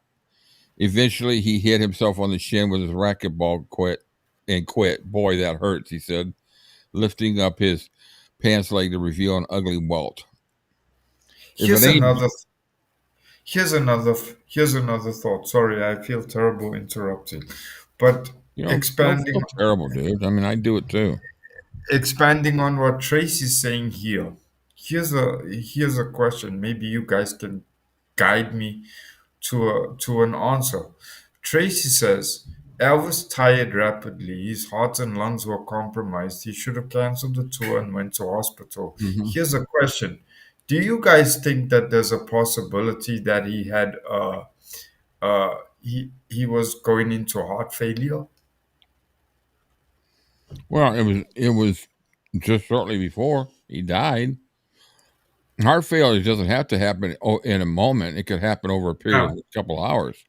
Yeah, that's what I'm saying. No, Is it that's one of the things that they put on there, that it was heart failure, what do they call it? infarction, Yes, cardiac infarction. yes.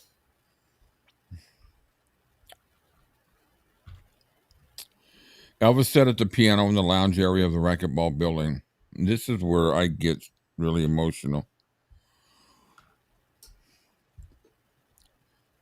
Elvis sat at the piano in the lounge area of the racquetball building and fooled around with a few numbers, ending with Willie Nelson's.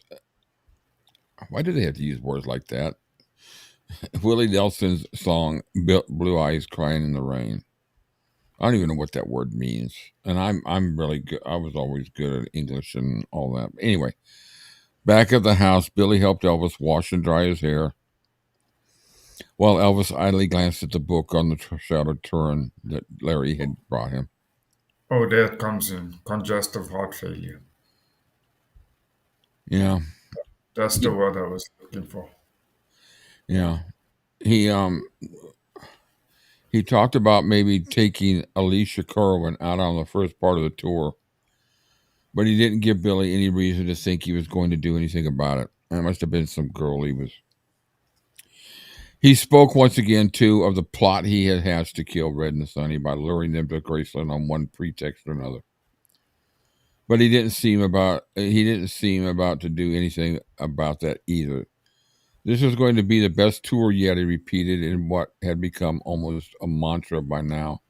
And Billy left just before Ricky Stanley arrived with the first of 3 packets of prescription drugs or attacks that Dr. Nick left for Tish Henley, the nurse, to dispense each night. Each packet consisted of varying amounts of Seconal, Placidol, Valdmed, Demerol, Tuinol, Urinol, whatever, and an assortment of other depressants and placebos, which generally allowed Elvis to get several hours of sleep at a time. And there we go. Demerol is a big one. Demerol is Oh. You know, Bob says it here. She says, I was thinking maybe the medicine Dr. Nick prescribed for Alice for his tooth probably affected his heart. Yes, Yeah, and they I know agree. they know now that Demerol suppresses your breathing. So I mean, he's 10 to 1. He's in congestive heart failure because his ankles are swollen to shit. He's tired. He's tired all the time. He's uh he's uh he's totally erratic. So his heart is compromised to begin with, and now Dr. Nick's giving him Demerol. It's like, okay, your heart's battling to fucking keep going, but yeah, let's help it over the edge. Boom. Elvis was still awake a couple of hours later when Ricky brought him the second attack. But when he called down for the third, Ricky had disappeared, even though he was supposed to be on duty till noon. Tish had already gone to work, and Elvis had his Aunt Delta call her at Dr. Nick's office. And after conferring with the doctor, Tish gave her husband instructions to bring Delta the third packet, made up of 2 Valmids and a placebo. I don't know why they just can't give these pills. When she arrived with the medication, Elvis informed his aunt that he was planning to get up at around 7 o'clock that evening. Not long afterward, he told Ginger that he was going into the bathroom to read. Ginger woke up around 1:30, rolled over, went back to sleep for a few minutes, and called her mother. How was Elvis? Her mother asked, and Ginger said she didn't know. He had never come back to bed. Maybe she had better go check on him. It's a brilliant idea. She washed and put on her makeup in her own bathroom. What? That always What? puzzled. That always puzzled me. What the hell was she putting makeup on for? She's concerned about Elvis. I need to go check on him, but let me But go put some makeup on first. yeah. That's never registered with me before. It has, but it probably, She knocked on Elvis's door. There was no answer. She pushed on it and discovered him lying on the floor, his gold pajama bottoms down around his ankles, his face buried in a pool of vomit on the thick shag carpet. In a daze, she called downstairs and asked to speak to someone on duty, and the maid put Al Strada online. She thought there was something wrong, she told him. He had better come quick. And for several years before I read this, I thought it was Joe, the one who went upstairs. In the movie This Is Elvis, that's what they show. Al was bending over Elvis when Joe came bounding up the stairs, and together the 2 men managed to turn the body over, and Joe tried to breathe some life into him. Now, for Goronick to get that information, he would have had to have interviewed Joe and Al Strada. But Joe, in his video that we watched, Best Friend Remembers, he says in that thing he never tried to do mouth to mouth because he was already in rigor mortis. It seemed for a moment as if time were suspended, and then everything started happening all at once as the bedroom quickly filled with people, and Vernon arrived on Patsy Presley's arm. His face a mask of fear as he cried, "Oh God, son, please don't go. Please don't die." Joe worked desperately on the body, but there was little doubt in his or anyone else's mind that Elvis was gone. Joe's story is so different later in years than this story. His face was swollen and purplish. The tongue was discolored and sticking out of his mouth. I don't even want to read any more about that part. We get the point. Lisa come running up. Something's wrong with my daddy. I got to find out. People were wailing and screaming when the 2 firemen MTs arrived with an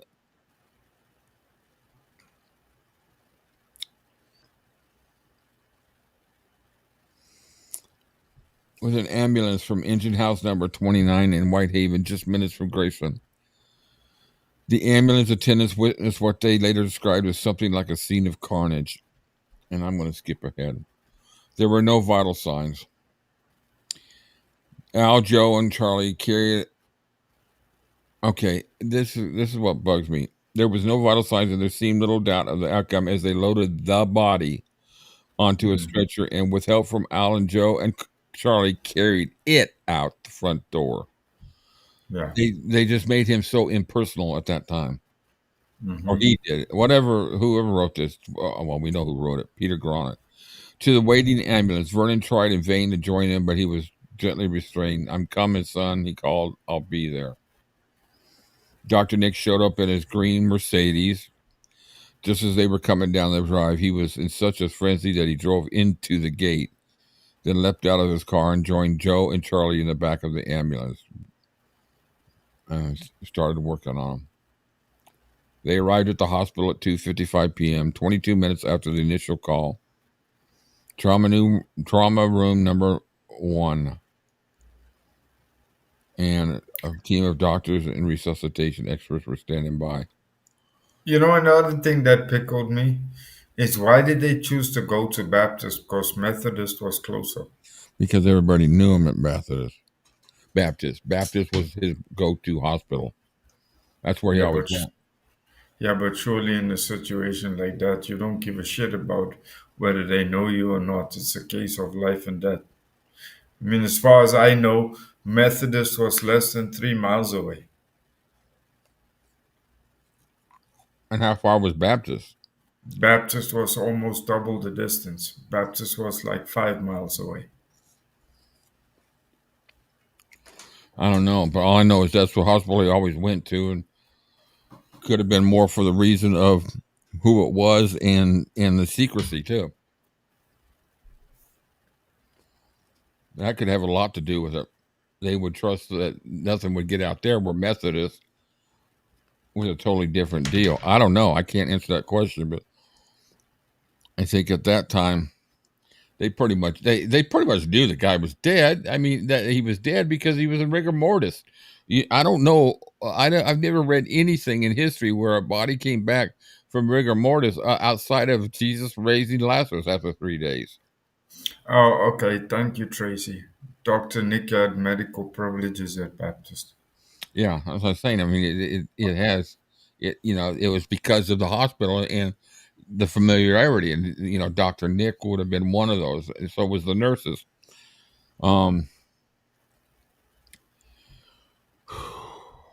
They arrived at the hospital at 2:55. Okay, Nick walked through the door. "It's all over. He's gone," said the physician. Through his look alone would have been enough to tell them, and everybody started to cry.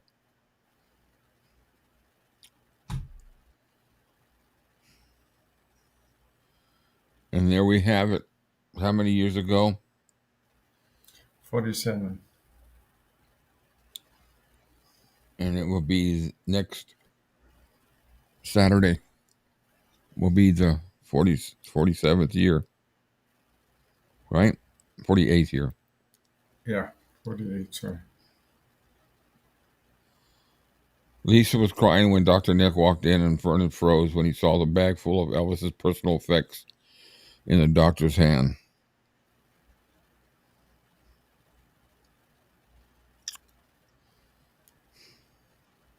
You know that to me is the worst. That's what I said earlier. You know, he had a house full of people with him all the time, and he still was left alone. Even with the person in the next room putting on her fucking makeup. Yeah, like yeah, I'm worried about him, but I'll tell you what, I'm going to take a shower and put my wall paint on my face, and then I'll go check on him. Okay. So if that's Like, true, just to say it's true, she had to got the story from someone. yeah. I mean, Gronick didn't make that up. No. Okay, so if that's true, and all this stuff about Ginger going around and doing all these things and show, and people are saying, there was, that she was good for him and all that. That moment, that action right there tells me right there she didn't give a fuck about him. Because if you're concerned, because didn't she knock on the door first, or was it after she did the makeup? Well, either way, it doesn't really make a No. difference. No. You're concerned about him, and it's been what? How many hours until she starts? Because what time did he go in that room? He got up at Aunt Delta brought him the paper and his last packet at about 8. Okay, so he's been in that room for 5-6 hours. That bathroom, in it. Let's just say Yeah, 4 hours. yeah, And she wakes up and she kind of goes back to sleep, and then she said, "I better go check on him." What yeah. part Well, of that time that she thinks that, and she starts to get out of that bed and think, you know what? I better look good for him when I walk in there. Let me get some makeup on. Are you freaking kidding me? yeah, it's like, and she's never confirmed or denied, but she justifies it by saying, "Oh yeah, she was zonked out on a pain medication that she took because she was battling with period pain." But she's never ever discussed why she put on makeup and took a shower before she went to go Yeah, see yeah. whoever. I mean, I agree with you, Kirsty. There's no way knowing anything for sure. We'll never know. Well, it just concerns me that how did that, who, who relayed that information? I find it hard to believe that Peter made that up. So I don't think, did Ginger tell him that? Hmm. I don't think Hmm. so. And no one else was in that room when before she went and knocked on that door. Hmm. So that was only her. So the only person that could have told Gronick that would be Ginger, Hmm. unless one of the other guys just lied and told him that because they didn't like her. Oh, she had to put on her makeup first before, the statement that Laurie made was, yeah, he did. But I don't know if this situation would apply because she was in bed Hmm. without makeup and all that, or did she go to bed with makeup? Well, no, because she had to get put on makeup. So did Hmm. he expect them to wake up? I don't know.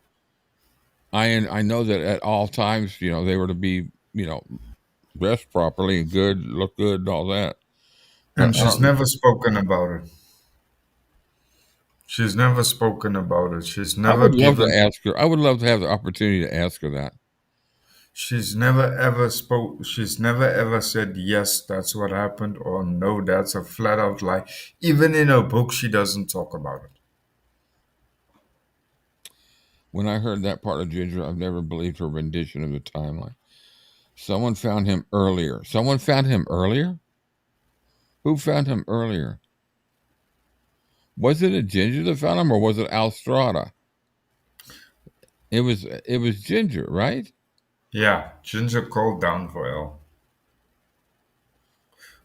But this is where it gets sketchy because Billy said that Patsy called him at 1:30 and said to him that Elvis had been taken to the hospital.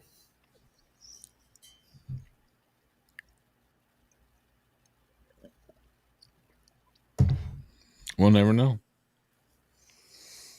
Like I said yesterday, I get talking about I just get mad as hell because he gave so much to everyone and he fucking died alone. how did his cousin get the call at 10 till 2 when Ginger didn't call down until after 2 p.m. What? Yesterday when we were talking about the Colonel and the whole story, which is the Colonel's story, it's Peter relaying the Colonel's life and his story through his letters and all that. You know, whenever there were things that were not within the letters or within other things, Peter always said, now I have to use supposition here and not know the facts. He would always make a claim. He would always give a disclaimer before that, I have to fill this hole right here with just based upon conversation I had of what happened here. But that didn't happen a lot. But was a Colonel, we'll never know the whole story. I do find some of the things that Peter brought out as being believable. Is it true or not? I'll never know. But I find it believable that he really did push at the beginning to try to help Elvis to get to good movies. I mean, because I think Colonel was smart enough to know that the dramatic movies would be very beneficial for him monetarily. But then he got in these contracts where the money was in, he was saving the studios and the money was in flipping these 3 times a year. Instead of doing one movie a year dramatic, he's flipping 3 at a time. So I think the intentions of Parker were always in the benefit of Elvis, but it just turned around. But Peter talks about it through all the letters and all that. Neither one of them really gave a shit about a lot. According, I guess Parker died.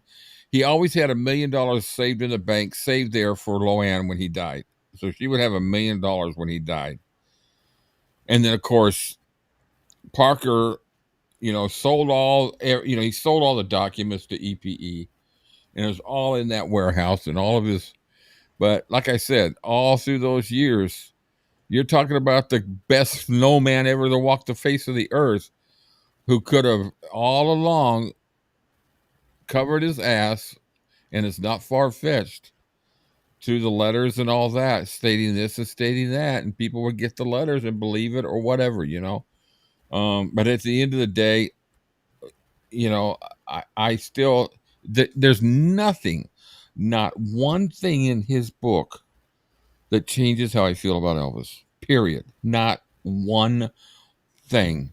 There are things that are in there that kind of, you would think, oh, did he do that? That was kind of, but I don't care, because there's nothing we can do about it.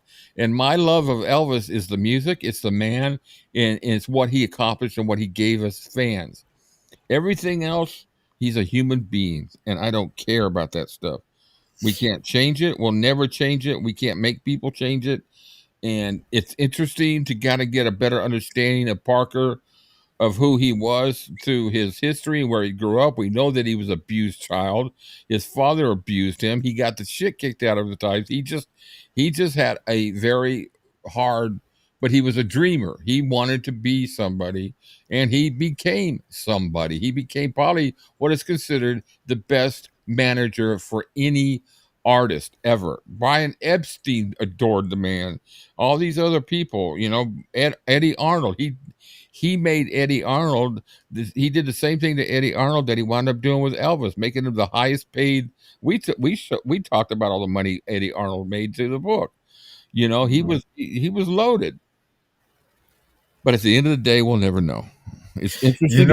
It's interesting to discuss, and this part right here is hard to read because we know that we lost him on that day, and the circumstances around it, between this book and between what Lisa Marie wrote, that disturbs me. That the loved ones, the people around him, would supposedly loved him, and would do stuff like, oh, I'll stop and get my makeup, or ransack his house, like Lisa said, after he died, ransack things. Lisa witnessed it. She says she saw the stuff being sold on auctions. That disturbs me because Elvis died thinking these people cared about him. The only guy that started asking the right questions immediately from the get-go, and fuck knows what. It's for you. Um, I'm listening, Cam. I just read some of these comments that kind of gotta make you laugh. And I would have loved to know why he couldn't press further, but he was asking the right questions at the right time about specifically the timeline thing, and things that he noted and things that he saw that didn't make sense to him even then was Dan Warlick. Who? Dan Warlick. Oh, yeah.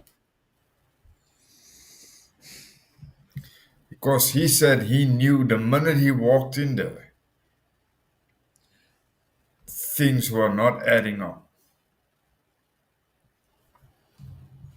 And I don't know, maybe he got flack from within the community, from within the authorities. I don't know, but he was the closest for me. he was asking the right questions, and it comes down to what C-Cat said earlier, is that nobody was put in a position to say, okay, right, we need to know the facts, otherwise you're gonna put your foot in the fire. We're gonna put your foot in the fire here. Nobody at all that was there was put through the ringer properly, in my estimation and in my understanding. It was a case of, okay, we asked you questions, we got the answer, okay, you're done. Nobody was pressed. You know, the hardest There thing were, the hardest thing I have. Is my mic on? yeah, Oh, I moved my mic. yeah, there you go. The hardest thing that I have to accept about this whole thing, and it just goes through my mind every time I read this and talk about it, and it just tears me up, is here's a man who gave everything. He gave his life. He gave his soul. He gave his everything, his money, his love, everything to everybody that was around him. Mm. And as you put it, he basically, outside of Lisa Marie, he fucking died alone. Yeah. He died wondering who loved him. He died wondering if he was going to be remembered. A 20-year career, sought after, the most pictured man that ever walked the face of the earth. He sold out basically every single show. He was wanted, sought after in every aspect, whether it's by women or even how many people, stars out there, had a fan base that was not only, like Elvis, how he looked and how he was women would give themselves to him,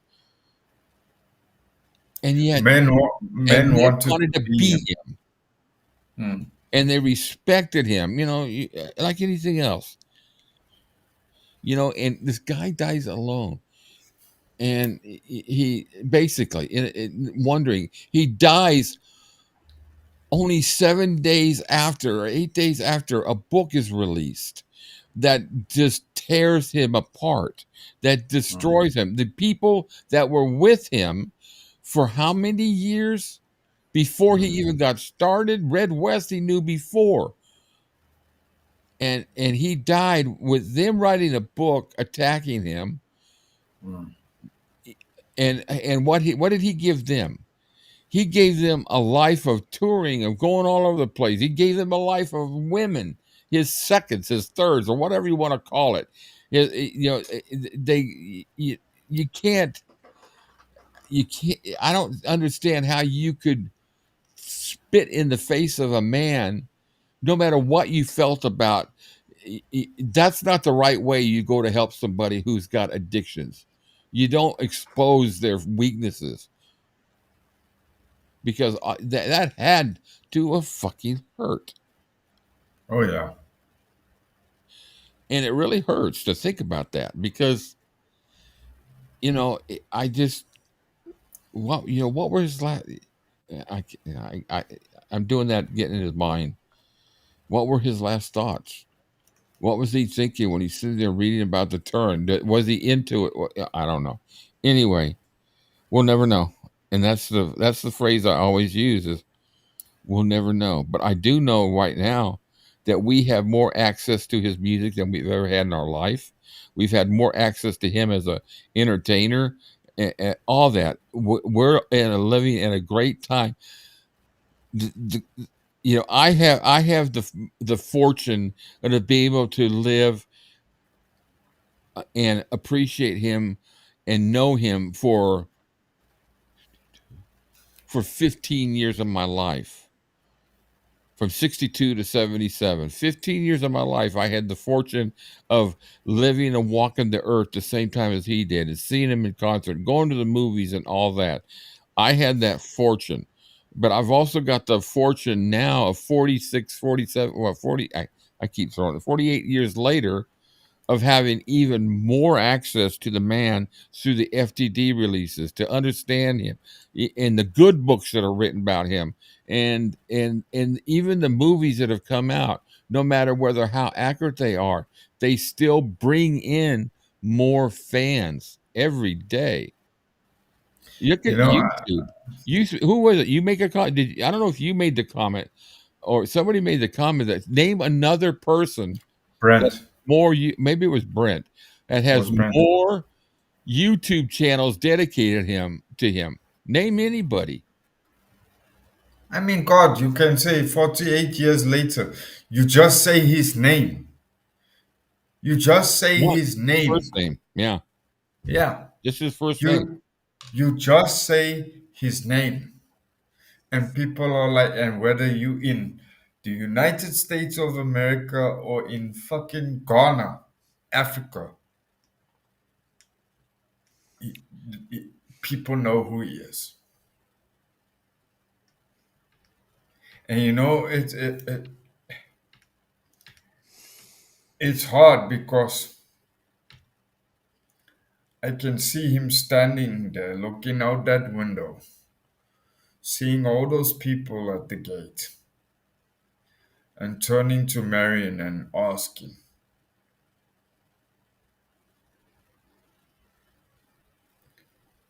will they remember me when I'm gone? And you know, it doesn't matter, even if all these things were provable or not. I know he was a human being just as each one of us are, but there's nothing that he could do or not do, or anybody can do or say that will make me see him differently, because what he has brought to my life,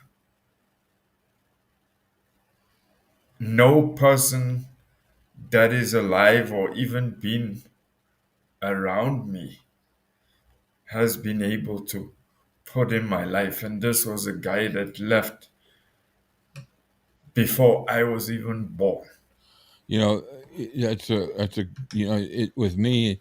I have the great fortune of having an awesome relationship with my parents, and with my father. How many people can establish even good or bad, whatever relationship you have with your parents? I don't know of very many people. Today it's a little bit different, but when I was growing up, of my friends whose parents had the same likes in music as they did. The people that were Elvis fans in the 50s, No, not the to that majority of level. their kids grew up with, they grew up with, even later than the Beatles. The Beatles, I was 7 years old, so I knew of them. I liked some of their songs, but as I got older, I got more into Creedence, and I got more into, the later Stones and Led Zeppelin, and as the years went by, 70s, there were bands from there. My dad loved all that music. I was fortunate to inherit the love of music from my father, and he loved Creedence. He loved all the same stuff I did. Now people don't have that luxury, and that's what gave me an awesome relationship with my father. That was the Uh, connection between him and I. Sorry, I just want to answer then for you's comment. Yeah, Um, I heard a couple of weeks ago, months ago, I can't even remember where it was, but also through somebody somewhere, that apparently it was Lisa who said to EPE that she never wants In yes. Concert to be released because Well, she don't Priscilla want. wants to take credit, so Yeah, but like Kirsty made a good point now too. Kirsty said if there was any possibility of Priscilla making money off anything oh, else, she would have released it. So, but I heard that it was Lisa herself that she said no, she don't want that to be released because she don't yeah. I want the mean, I've got it digitally, but I won't watch it. I just got it. I have it for, I don't know, just post for posterity. yeah. But I can't watch it. I've got the album from that, and it's such an incredible album. The vocals, "Trying to Get to You," man, just he blows the roof off the place. And when he does, I really don't want to know, and I love you so, and all. It's an unbelievable album, and it's played on my Elvis Blue Moon Radio 24/7. Elvis all the time, no commercials all the time. Check it out if you like Elvis. If you don't like Elvis, what the fuck are you doing here, anyways? I'm sorry. I don't have any self control with language. This was, I think, in my heart and in my feelings, I think I needed to read this chapter, being this is the week, to get a perspective of why we're doing the vigil. And we're doing the vigil because this man, who was just a human, is the hero in my life. He's not God. He's not Jesus Christ. He never will be. And I don't like it when people compare him to that. And when I call him the king, it's no reference to the level of a Jesus Christ. But Elvis didn't like that title, and I understand, and I don't use that title much. But when I do call him a king, it's the king of rock and roll. That's it. That's his kingdom, was the music. But I just wanted to share this last chapter, because we're done with this book now. And actually, you know what? There's one little. Oh, you know what? What we're gonna do? I don't know if we have time now. I'm gonna close this book out because there was one. Let me see if this will. I don't know how long this little video is. You know what it is? You know what it is for me? What's that? One of the things that step out for me, as a kid, your parents always tell you you can do whatever you can do whatever you want. You just have to put your mind to it. For me, it's like Elvis is the tangible, I can see, hear, feel proof of that you can do whatever you set your Exactly. mind to. You know what? I'm glad you said that, because I meant to say that today and I forgot it. Thanks. I wanted to say that, and you're right. He's proof that no matter where you come from, no matter what color of skin you are, your background, anything you can do. If you set your mind on something, you can do it. And he's the greatest. To me, in my perspective, he's the greatest rags to riches story ever told. Yeah.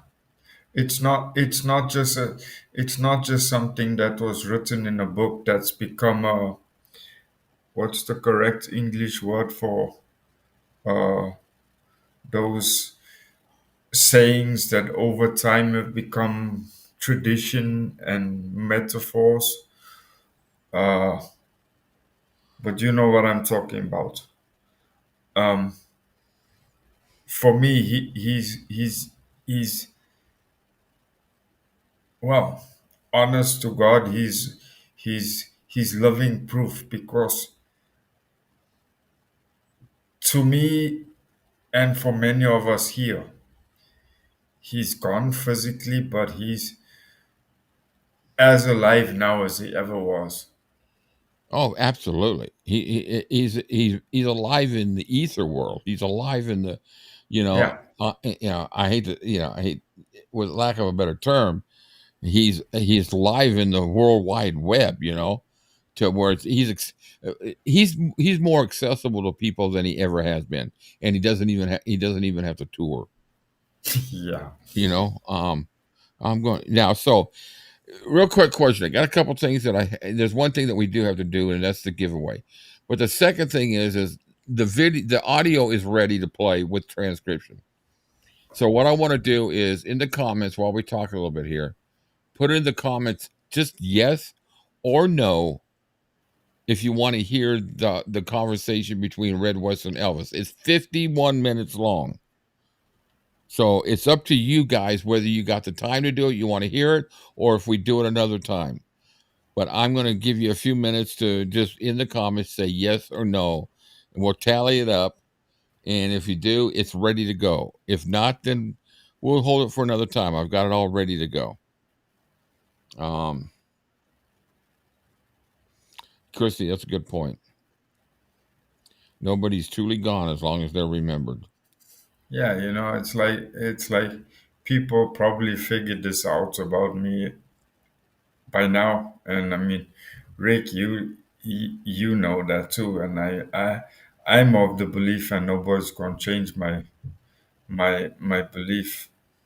But I believe we all energy, and energy, there's no beginning and there's no end to energy. It just changes. And that's why you hit the nail on the head. He's still here because his energy is here.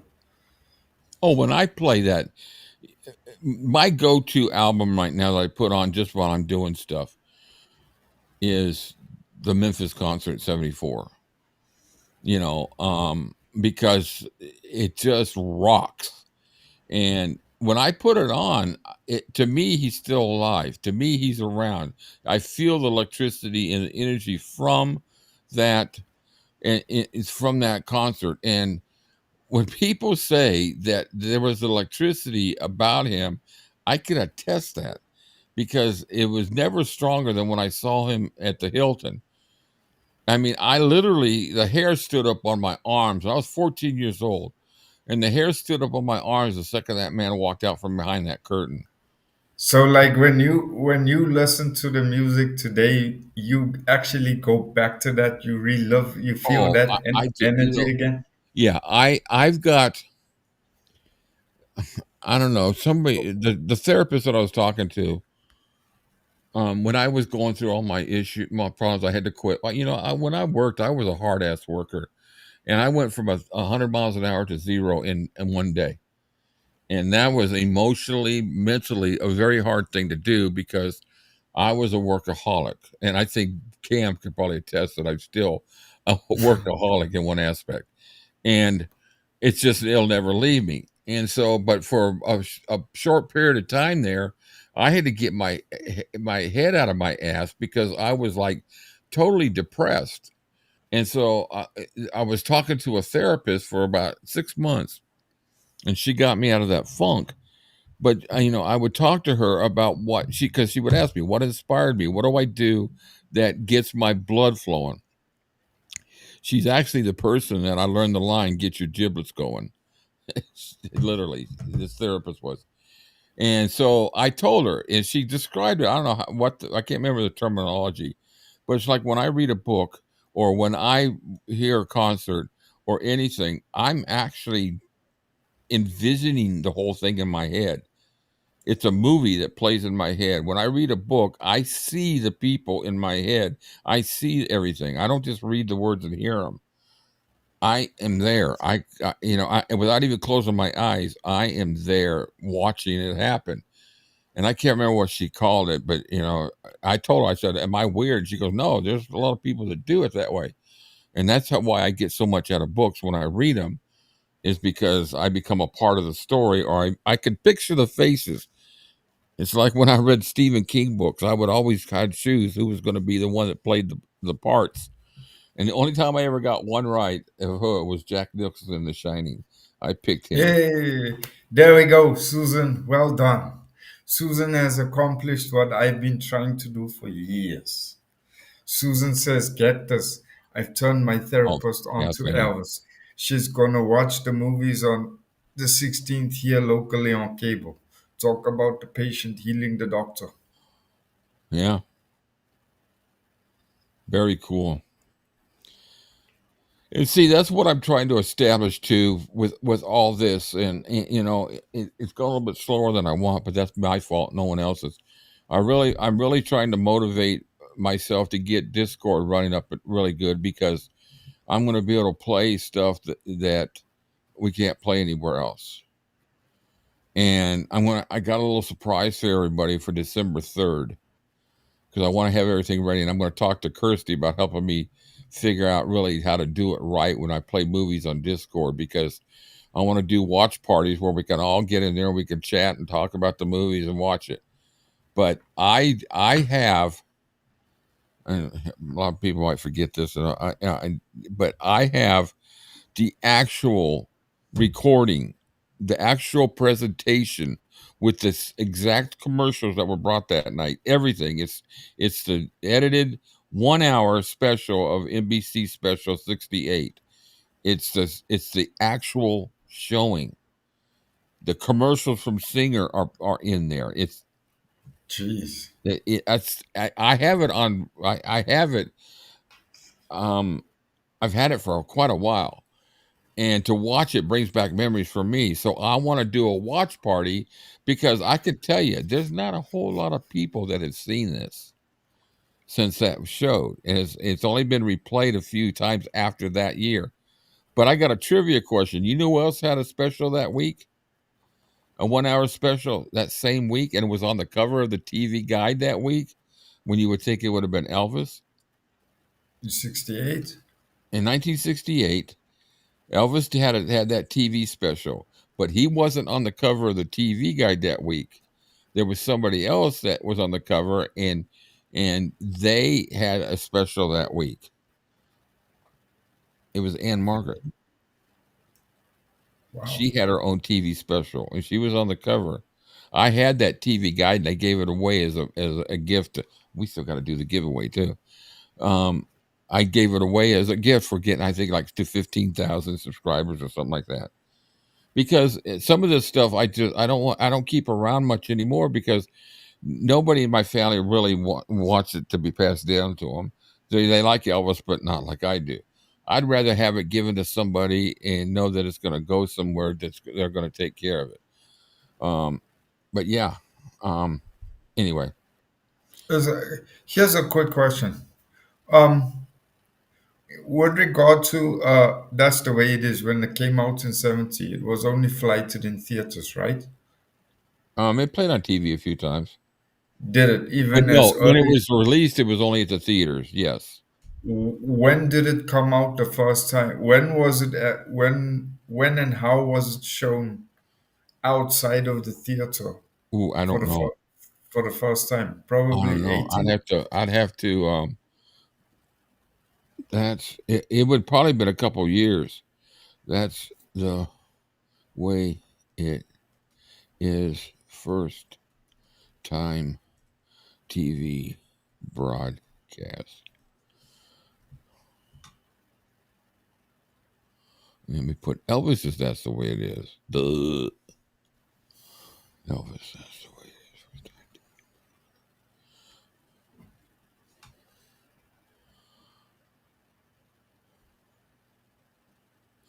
So the film premiered on November 11th, 1970. Yes. Doesn't say. But okay, I know it wasn't a direct TV. Well, yeah, when was?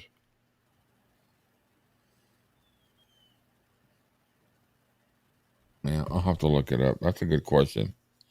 I would say generally they would be a couple years before they put them on, but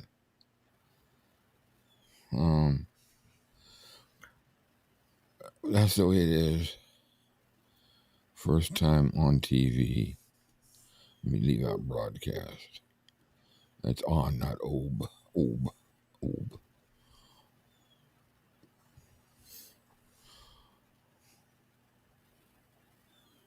Same thing. The re-edited version was in 1970, in 2001, when they added all the other stuff. The original version is so different than the. Yeah. I've got that too. Yeah, me too. So, all right, guys, listen. I didn't see any answers about listening to. I'm a yes. Oh, duh. There's Den for you. All right, so let's do this. Let's do the giveaway, so that we get that out of the way, and then we'll start the conversation. Who wants to stay can stay. If not, then I'll have it, and we'll play it. We'll do it again later, sometime, or I'll put it up on my YouTube channel. I can do that. Can't I? Yes, yeah. I'll put it on my radio station. Ooh, that's a cool idea. All right, so do it on YouTube and on my radio station. All right, let me see. Where's it at? Okay, let me close the book. I need to close that out. Get rid of that. Remove from scene. Yes. Now. Phone call. Okay, here we go. That goes to there. We're going to share that screen. Remove. Exit screen share. Bada bing. Okay, now share. That was supposed to be phone call. Share. And we're going to. All right. Add to scene. Jeez. Okay, well, it's going to block everything here. Actually, I could do this. That's okay. They've seen our faces for the last I don't know how many hours. I'm Yeah, sure they wouldn't what I mind. want to do is try to keep it to where you can see the chat. That's amazing. Nobody wants to look at my ugly mug anyway. Can you see the writing, the Yeah. transcript? All right, guys. So let's do this. It should start right at the beginning there, and say yes or no whether you can hear it, Cam. Okay. Red West. Yeah, you can push the volume a little bit Telephone conversation between Elvis Presley and myself. if you I have it. recorded sometime in October 1976 while I was in Los Angeles writing the book Elvis: What Happened. Is that better? My No, I cousins, Sonny can't do West that like and that. Dave Hebler. Okay, hold on. It was no secret that we were writing. Okay, I can't. How do I get more volume out of this? That's that. Where's the volume? Jeez, I can't get more volume out of that.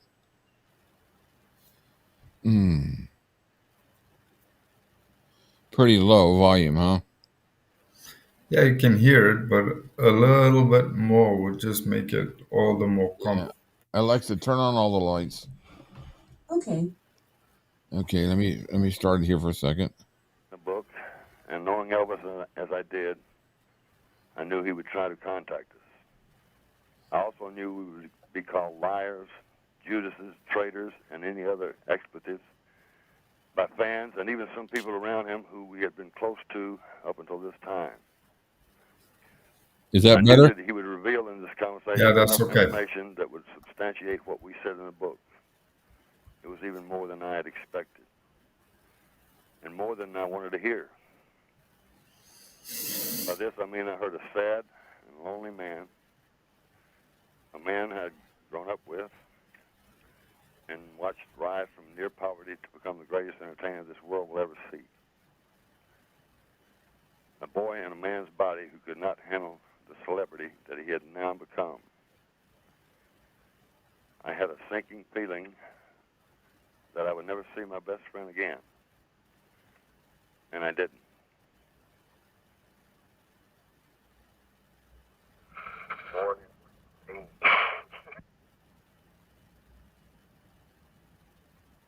But anyway, where were we? My name was Samoa. And he told me something so I could tell him. I got something in mind. Yeah. Is this doing any good? Can you hear it, or can you make sense of it by reading it? Yeah, it's kind of hard to follow audibly, but reading it makes it a little bit easier. Okay, what does everybody say? Maybe I should take it and clean it up and get some of that background stuff off there and clean it up and play it. Yeah, maybe that would work better. Yeah, I you know what? Let's just save this for next Sunday. Okay, yes, can see. All right, well, let's just play a little bit longer and see what happens. I have to cut my mic off to make it work because I have to crank up the What the hell's going on now? what? What's going on between Eric and David here? Yeah, what's this about? No, Eric? no. That's not necessary, guys. It's not necessary to call people idiots here. We're all respectful. We all talk things out. If someone has a difference of opinion, handle it in a civil manner with respect. Don't call people here idiots. Yeah, I'll bump you if you do. We have a respectful community here, and we don't do this. To who's this between? It's David David and and Eric. Eric. Yeah. Yeah, you guys, take it offline. I don't want it here. Yeah. That's one thing. That's one reason why I don't watch it. You're being disrespectful to everyone else here. by dad. Okay. Okay. David, this is a question for you. What did you say? Because you've got the whole group going on now. So what did you originally state that's got everybody in the situation here? I would like an answer, please. It's him, David. You're an idiot. Go to sleep. What do you mean that's Elvis? You're talking about the audio? That it's not Elvis?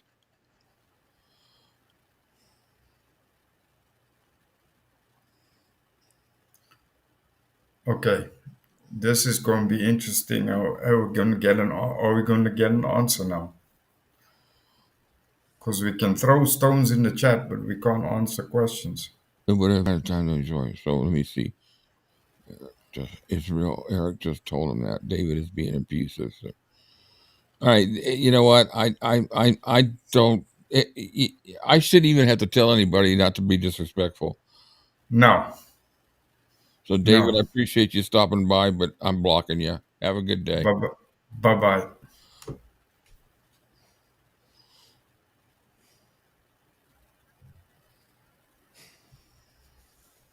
And, you know, I'm not going to have a bad apple in the group. No. You know? And All you right, know, guys, I'm going to go ahead, Cam. Let's finish that conversation off. You didn't do anything wrong, Eric. You didn't do anything wrong.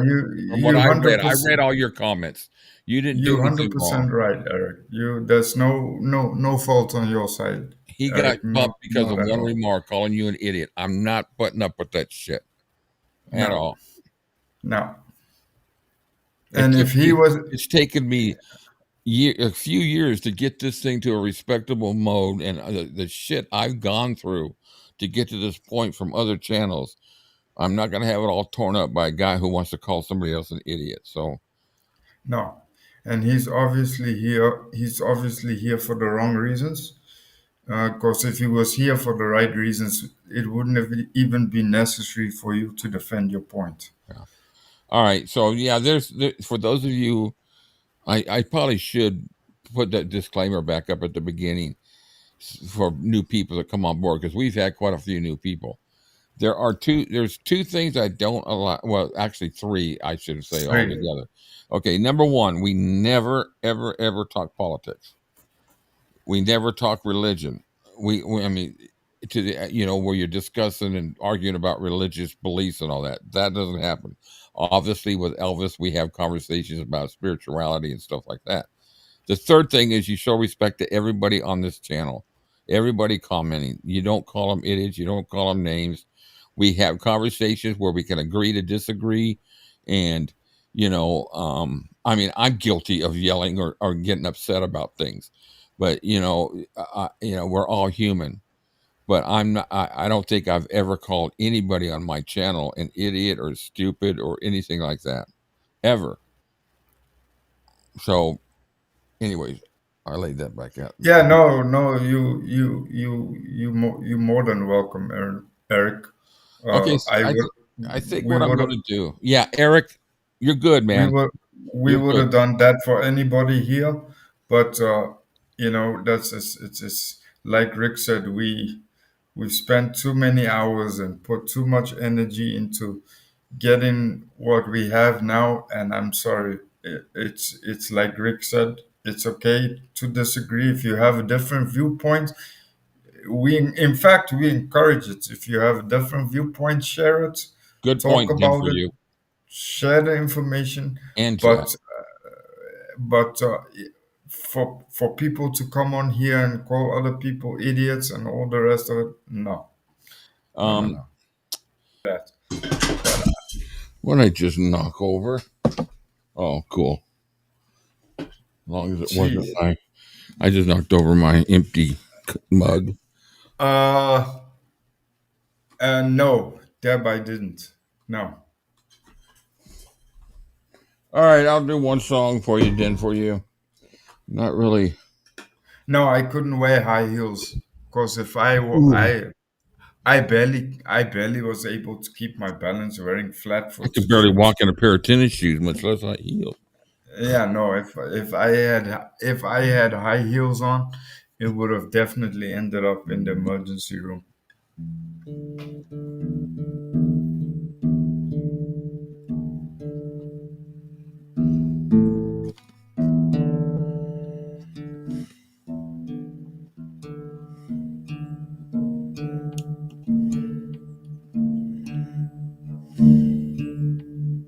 Wow, that's really low.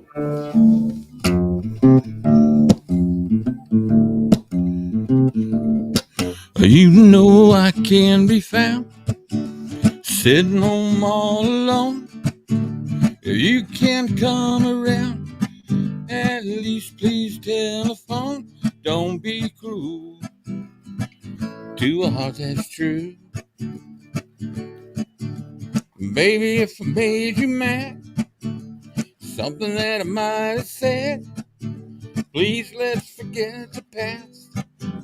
The future looks Before bright I kick ahead. your ass. Don't be cruel to the heart Ooh. that's true.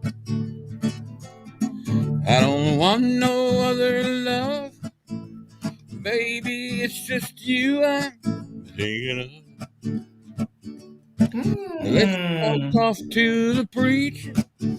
Let us say I do. Then you know you'll have me.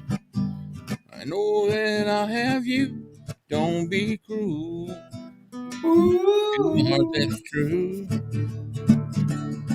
I don't want no other love. Baby, it's just you I'm thinking of. Don't be cruel to the heart Ooh. that's true. Don't be cruel to the heart Ooh. that's true. I don't want no other love. Baby, it's just you I'm thinking of.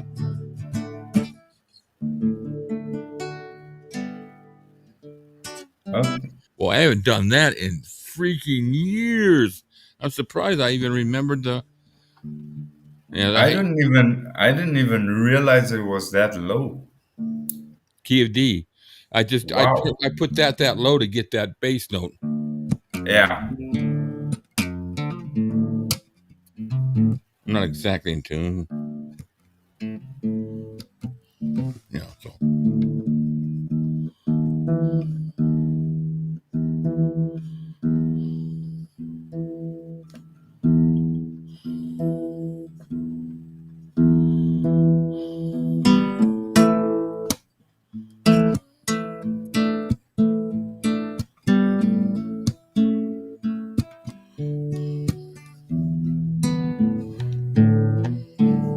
I don't know what else to do. I haven't picked this thing up in forever.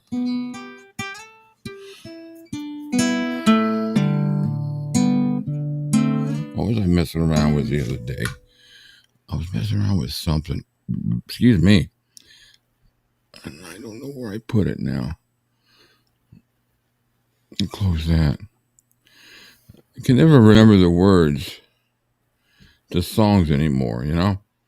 Yeah, I had that problem too. It's just like, okay, I put tabs. Where did I put the tabs? Did I put them in the documents?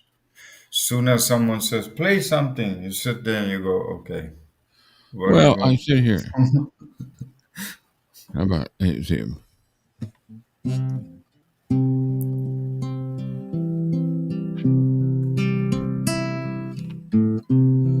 Maybe I didn't love you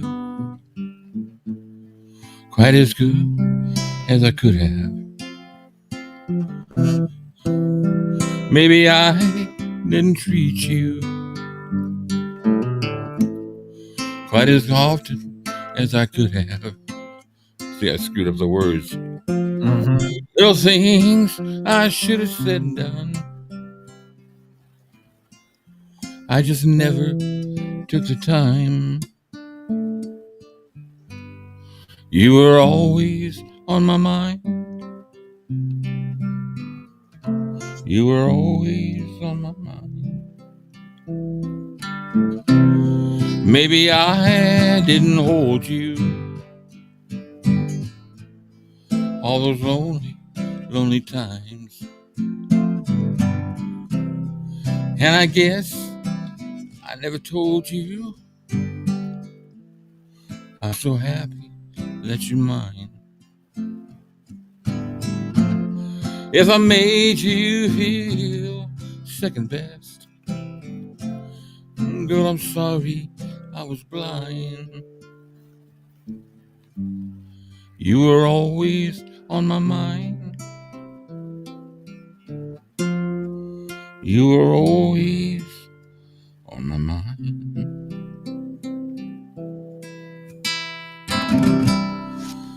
Pretty rough, but I need to pick it up every now and then more often than I do. Did I lose everybody? No, they're still here. No, I was afraid I hit a button and disconnected me. You know, I've got a good habit of doing that. Uh-huh. All right, guys, let's do our giveaway. Oh yeah, I forgot about that. I love doing songs that I haven't done in a long time. I gotta get my recorder back out and start doing like I did with Muddy Waters. All right, guys, we got 19 people here. Here's the giveaway. We all know I showed it earlier, so for those of you who joined late, where's the poll? The giveaway. The poll should be about at your 9 o'clock position. All right, guys. So, like I showed y'all earlier, what the giveaway was. It's the it's this right here. It shows you the pictures. This is compliments of Olga. It's the Jack White reissues of the original My Happiness, and that's when my heartaches began. On the Sun label, just like it would have been released back then. And usually I wear cotton gloves when I touch my records. But so anyway, it comes with a nice little bag from Jack White's place, Third Man Records, out of Detroit. So let's do the giveaway, and here's the this is the second half, part 2 of appreciation for reaching 25,000.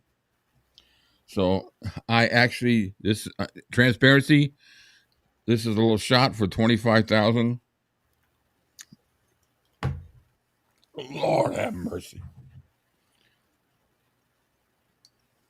That's all I can handle. So, all right. So what you're going to do is in the comments, you're going to put pound sun, hashtag sun, SUN. Put that in the comments. And let's let it run for a little bit here. And that's how you're going to be entered into the contest to win this. So let's see those hashtag suns for those who want to win this. I'm too old for that. Look at that, man. Look at that. We got them coming. Barb, wow. Kirsty, Susan, Deb. Awesome, guys. I'm going to let it go for a little bit longer. Let's let it go for about 2 minutes, and let's talk about a few things. Even though I don't feel like I have to, I apologize for the situation of having to remove somebody from this group. It's only the third time I've ever removed anybody from this group. And I think that's pretty damn good, going live for almost a year now, right? Can you guys believe that? You know what? That's what we'll do. We'll do a little celebration of our first year together. Some kind of little celebration. Let's do, I don't know, we'll come up with something really cool and funny. We'll do some highlights from some of our, I'll put together a nice little play deal. Yeah, we always our funny stuff out of inside the studio, and then I'll find something to give away. I've got some really cool stuff. I mean, I've got some stuff that it's technically it's used, but it's brand new.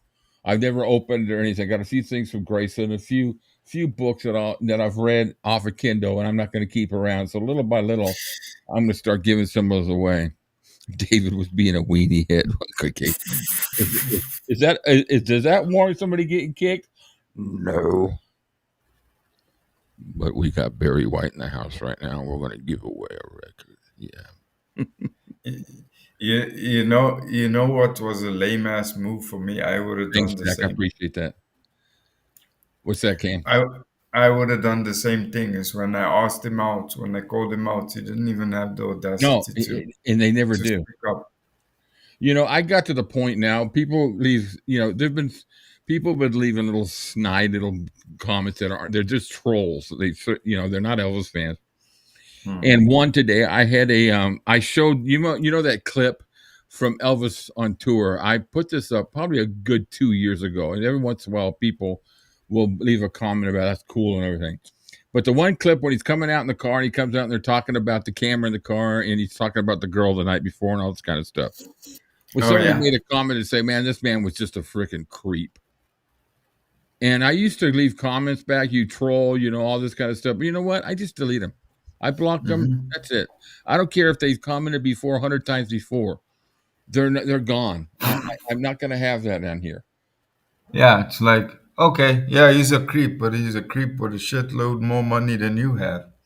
Okay, CCAT's. So is everybody put in? Oh, not close. I came to say everybody put out. That's fucking stupid, man. All right. So here we go. We are going to spin the dial. And I got to do this. Hey, everybody ready? We got 10 people in there. We've got 17 online. Who's not put their name in there? Maybe if you guys don't want it, I'm going to count down from 15. Hashtag son. 15, 14, 13, 12, 11, 10, 9, 8, 7, 6. I can't go no lower. 5, 3, 1. All right, spinning it. Here we go. I love this thing from Eating Mucks. It's a perfect giveaway thing. It's a 20-second spin, so hold on to your giblets. Here we go. Look at, I love the last two. 2, 3, 4. Helen Nichols. You got it, Helen. So, Helen, my email, I don't know if you have my email, but I'm about to. Congratulations, by the way. I got more stuff coming up. So, and I do have a rule about this. And last week's winner wasn't here today. I usually ask people not to within, if we do contests within a month, 2 or 3 within a month of each other in the same month, I ask previous winners not to do it again. But if when we do the 30,000 or whatever next one, it's a free for all. So anyways, let me get to the comments. I am putting in my email address. Send me your address. A to Z. Pretty easy. It's all Elvis A to Z, but the 2 instead of TO is the number 2. So that's my email address. Congratulations. And it'll be packed up very nicely, very safe. And what part of the world are you at, Helen? It doesn't make any difference where it's going. It's pretty light anyways. well, she's definitely not in South Africa. So she'll get it. Yeah. I have so many things that I would love to send. I have an extra microphone that he would be able to use for his system and a few things like that. But first of all, number one, it would cost me more than a new microphone. And second of all, a baggage handler would probably be using. Oh, they'd hawk. Okay, okay. So in the UK, so it'll probably take about 10 days for it to get to you. So if you send me, as soon as you send me the email address, your address, then I will get this out to you right away, and I'll send you the tracking number so you have it. So good job, Helen. I'm glad it's going to somebody that's an Elvis fan. And let me close that out. Okay, Finnegan, here you go, buddy. Come here, buddy. Come here. Come here. Come on. Come here. Come say hello. Come here. Come here. Where's Bailey? Was Bailey eating one of my shoes? Come here. She's picked out a shirt. Come on. Come up here. Oh shit. Come here. Helen asked. Come on. Helen asked a question. Come on. Come on. Say hello. Okay, brat. Come here, Bailey. You come say hello. Come here, Bailey. Oh, where'd you go? Oh, she's doing something she shouldn't be doing. What did Helen ask? Do you Helen want me wants to? to know. No, Helen. No. You're don't worry about that. It's very light. It's not going to cost that much anyways. No. If I didn't want to ship it to the UK, I wouldn't offer. I would say it's a front. If it's like a big old heavy item, I would limit it because it does cost a fortune. But this isn't going to cost hardly anything. So don't worry about it. Come here, buddy. Come here. Come say hello to my friends. Come here. Yeah, Finnegan is shy. He's only come to say hello to me twice. I wish I could get my phone camera to work. Sometimes I can, but it'll link. Let me see. Add camera. Yeah, it won't. It won't. Okay, let's close that out. No camera. Yeah, that's usually a dead giveaway. Helen says to Oh, Kosti, I figured you were in the UK when you said us. Come here. Come on. Come say hello to everybody. You're being a brat right now. You know that? Come here. Oh, shit. You're my buddies. Up here. Yeah, he's saying, you dumbass. Get that out of your mouth. Bye. Thank you. That's bribery, Dad. I got the best dogs in the world, man. They're so good. I love them. They've done a good job at taking the place of Dugan for me. I bet you only felt that at about 99.999% when Bailey got hold of your shirt. Oh, look at this. So you guys, I had this shirt I used to wear. You guys probably remember if you watched me along. I have this plaid shirt, right, that I wear quite often. I love it. It's very comfortable. Bailey got a hold of it. This is what's left. Oh, my soul. Yeah, she got the rest of it the other day. How the hell does she she's literally square. She's tearing it up in squares. Right now in the backyard, there's little piles of plaid poop. Yeah, she does. She gets that stuff. Yeah, I'm going to have to poop myself. Okay, boot me, Cam. Bad boy, I said poop.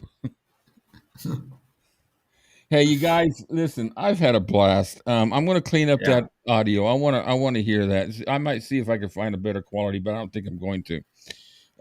I got a software that I can use to clean that stuff up. I use it on with my DAW system, my recording system that I use. It's a really nice system, and it's not what I use for the inside the studio. What I use for the inside the studio is just a basic thing I like to use. It's quick and easy, and it clips and it matches. But anyway, I want to clean up. There's a couple of videos that one with Cassie Westmoreland. I've got it cleaned up and it's beautiful now. So I want to play that in one of our parties. So our watch party's Tuesday night, or this week might be a little different because our roving Elvis fan team member, our group member, is down there. She's going to be occasionally send us a video, or if she has a chance, maybe go live real quick. Now, next Friday is the vigil. Next Friday is the vigil. I'm going to stream it live and do a chat. While it's being streamed, we'll just do a chat. So when it gets dark enough to be able to really see it, I'm going to go live, and it's going to be, I'm not for sure what time, but it'll be, I'll check and see what sundown time is in Memphis, and I'll just go from that. And then Saturday, there's going to be some events on and off. So just kind of, if you're on Discord, I'll make a quick announcement saying going live in 15 minutes on WhatsApp. And if you don't have Discord, I'm getting more. Good evening, folks, and a hearty welcome to our drive. Okay, this is my Discord channel.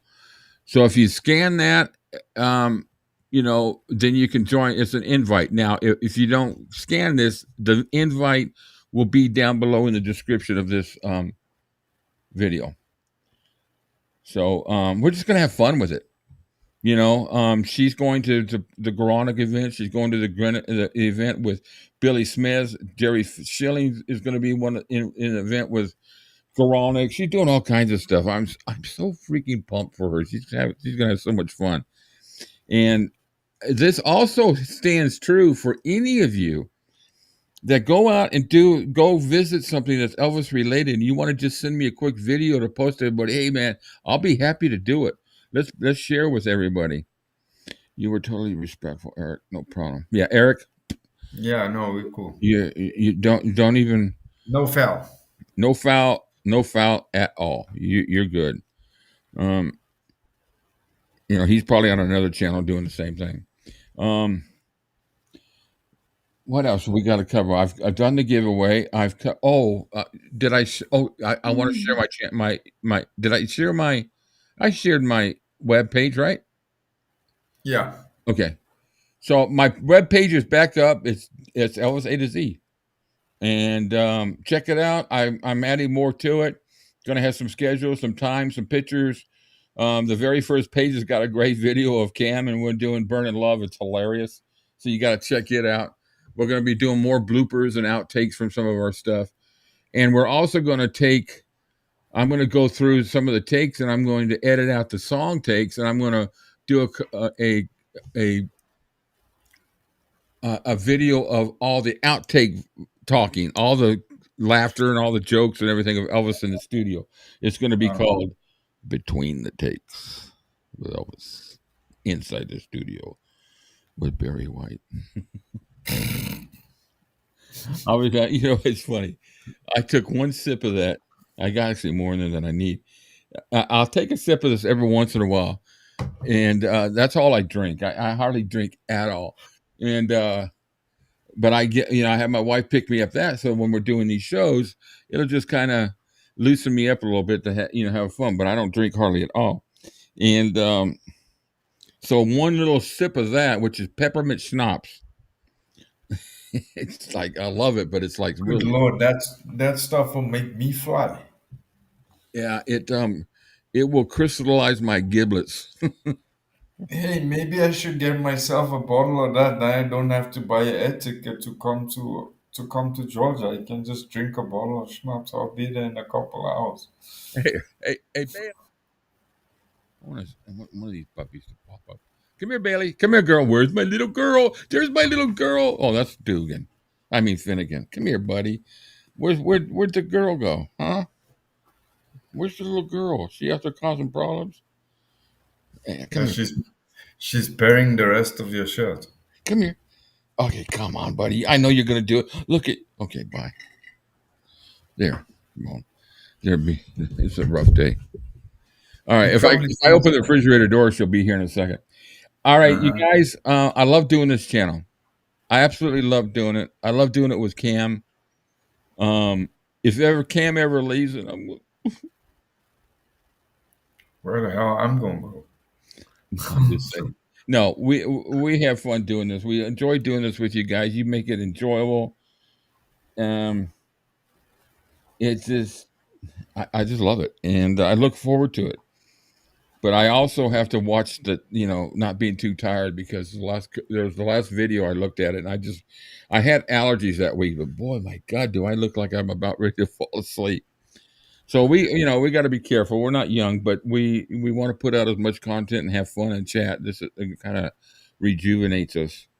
We're not young. No, peach schnapps. I love peach schnapps too. Yeah. In fact, I got a pepper schnapps and a peach schnapps. The problem is she picks up the peppermint and it's 100 proof. Oh, you can throw that stuff into a gas tank and your engine will run. If I smoked, I'd be in trouble. It would burn the one tooth I got left in my mouth. Spinal tap. Yeah. So, all right, guys. I think it's time. We've been 3 hours. It's been fun. We covered a lot of field today. We reviewed the last day of Elvis. Very emotional. And so now we celebrate his life this week. The flowers, we're going to be sending pictures. Thank everybody for the donations. The flowers have been ordered. The cards have been ordered. I don't know if anybody saw this card. Let me show you. You will like, this is the card that's going to be placed below the picture. I'll show you the picture. Yeah. So I asked anybody that wanted to be anonymous, or so we had one anonymous, one in her tag name on the channel, and one that wanted just the first name. So we did that. And this is what we're putting down below the flower arrangement. This is exactly what it looks like. And add to scene. That's the card that's going below. We remember January 8th, 1995. Those are the donors. We thank everybody for donating, and really appreciate it. So that goes below. I did it in color and black and white, and the color, this just looked more Pops. yeah, it pops. The color was just, everything blended in too much. It was too busy. So the look on Elvis's face is classic. It's perfect. It's from an album cover, and so I thank everybody. We both, I really do. I thank everybody. Olga's going to be down there taking care of everything.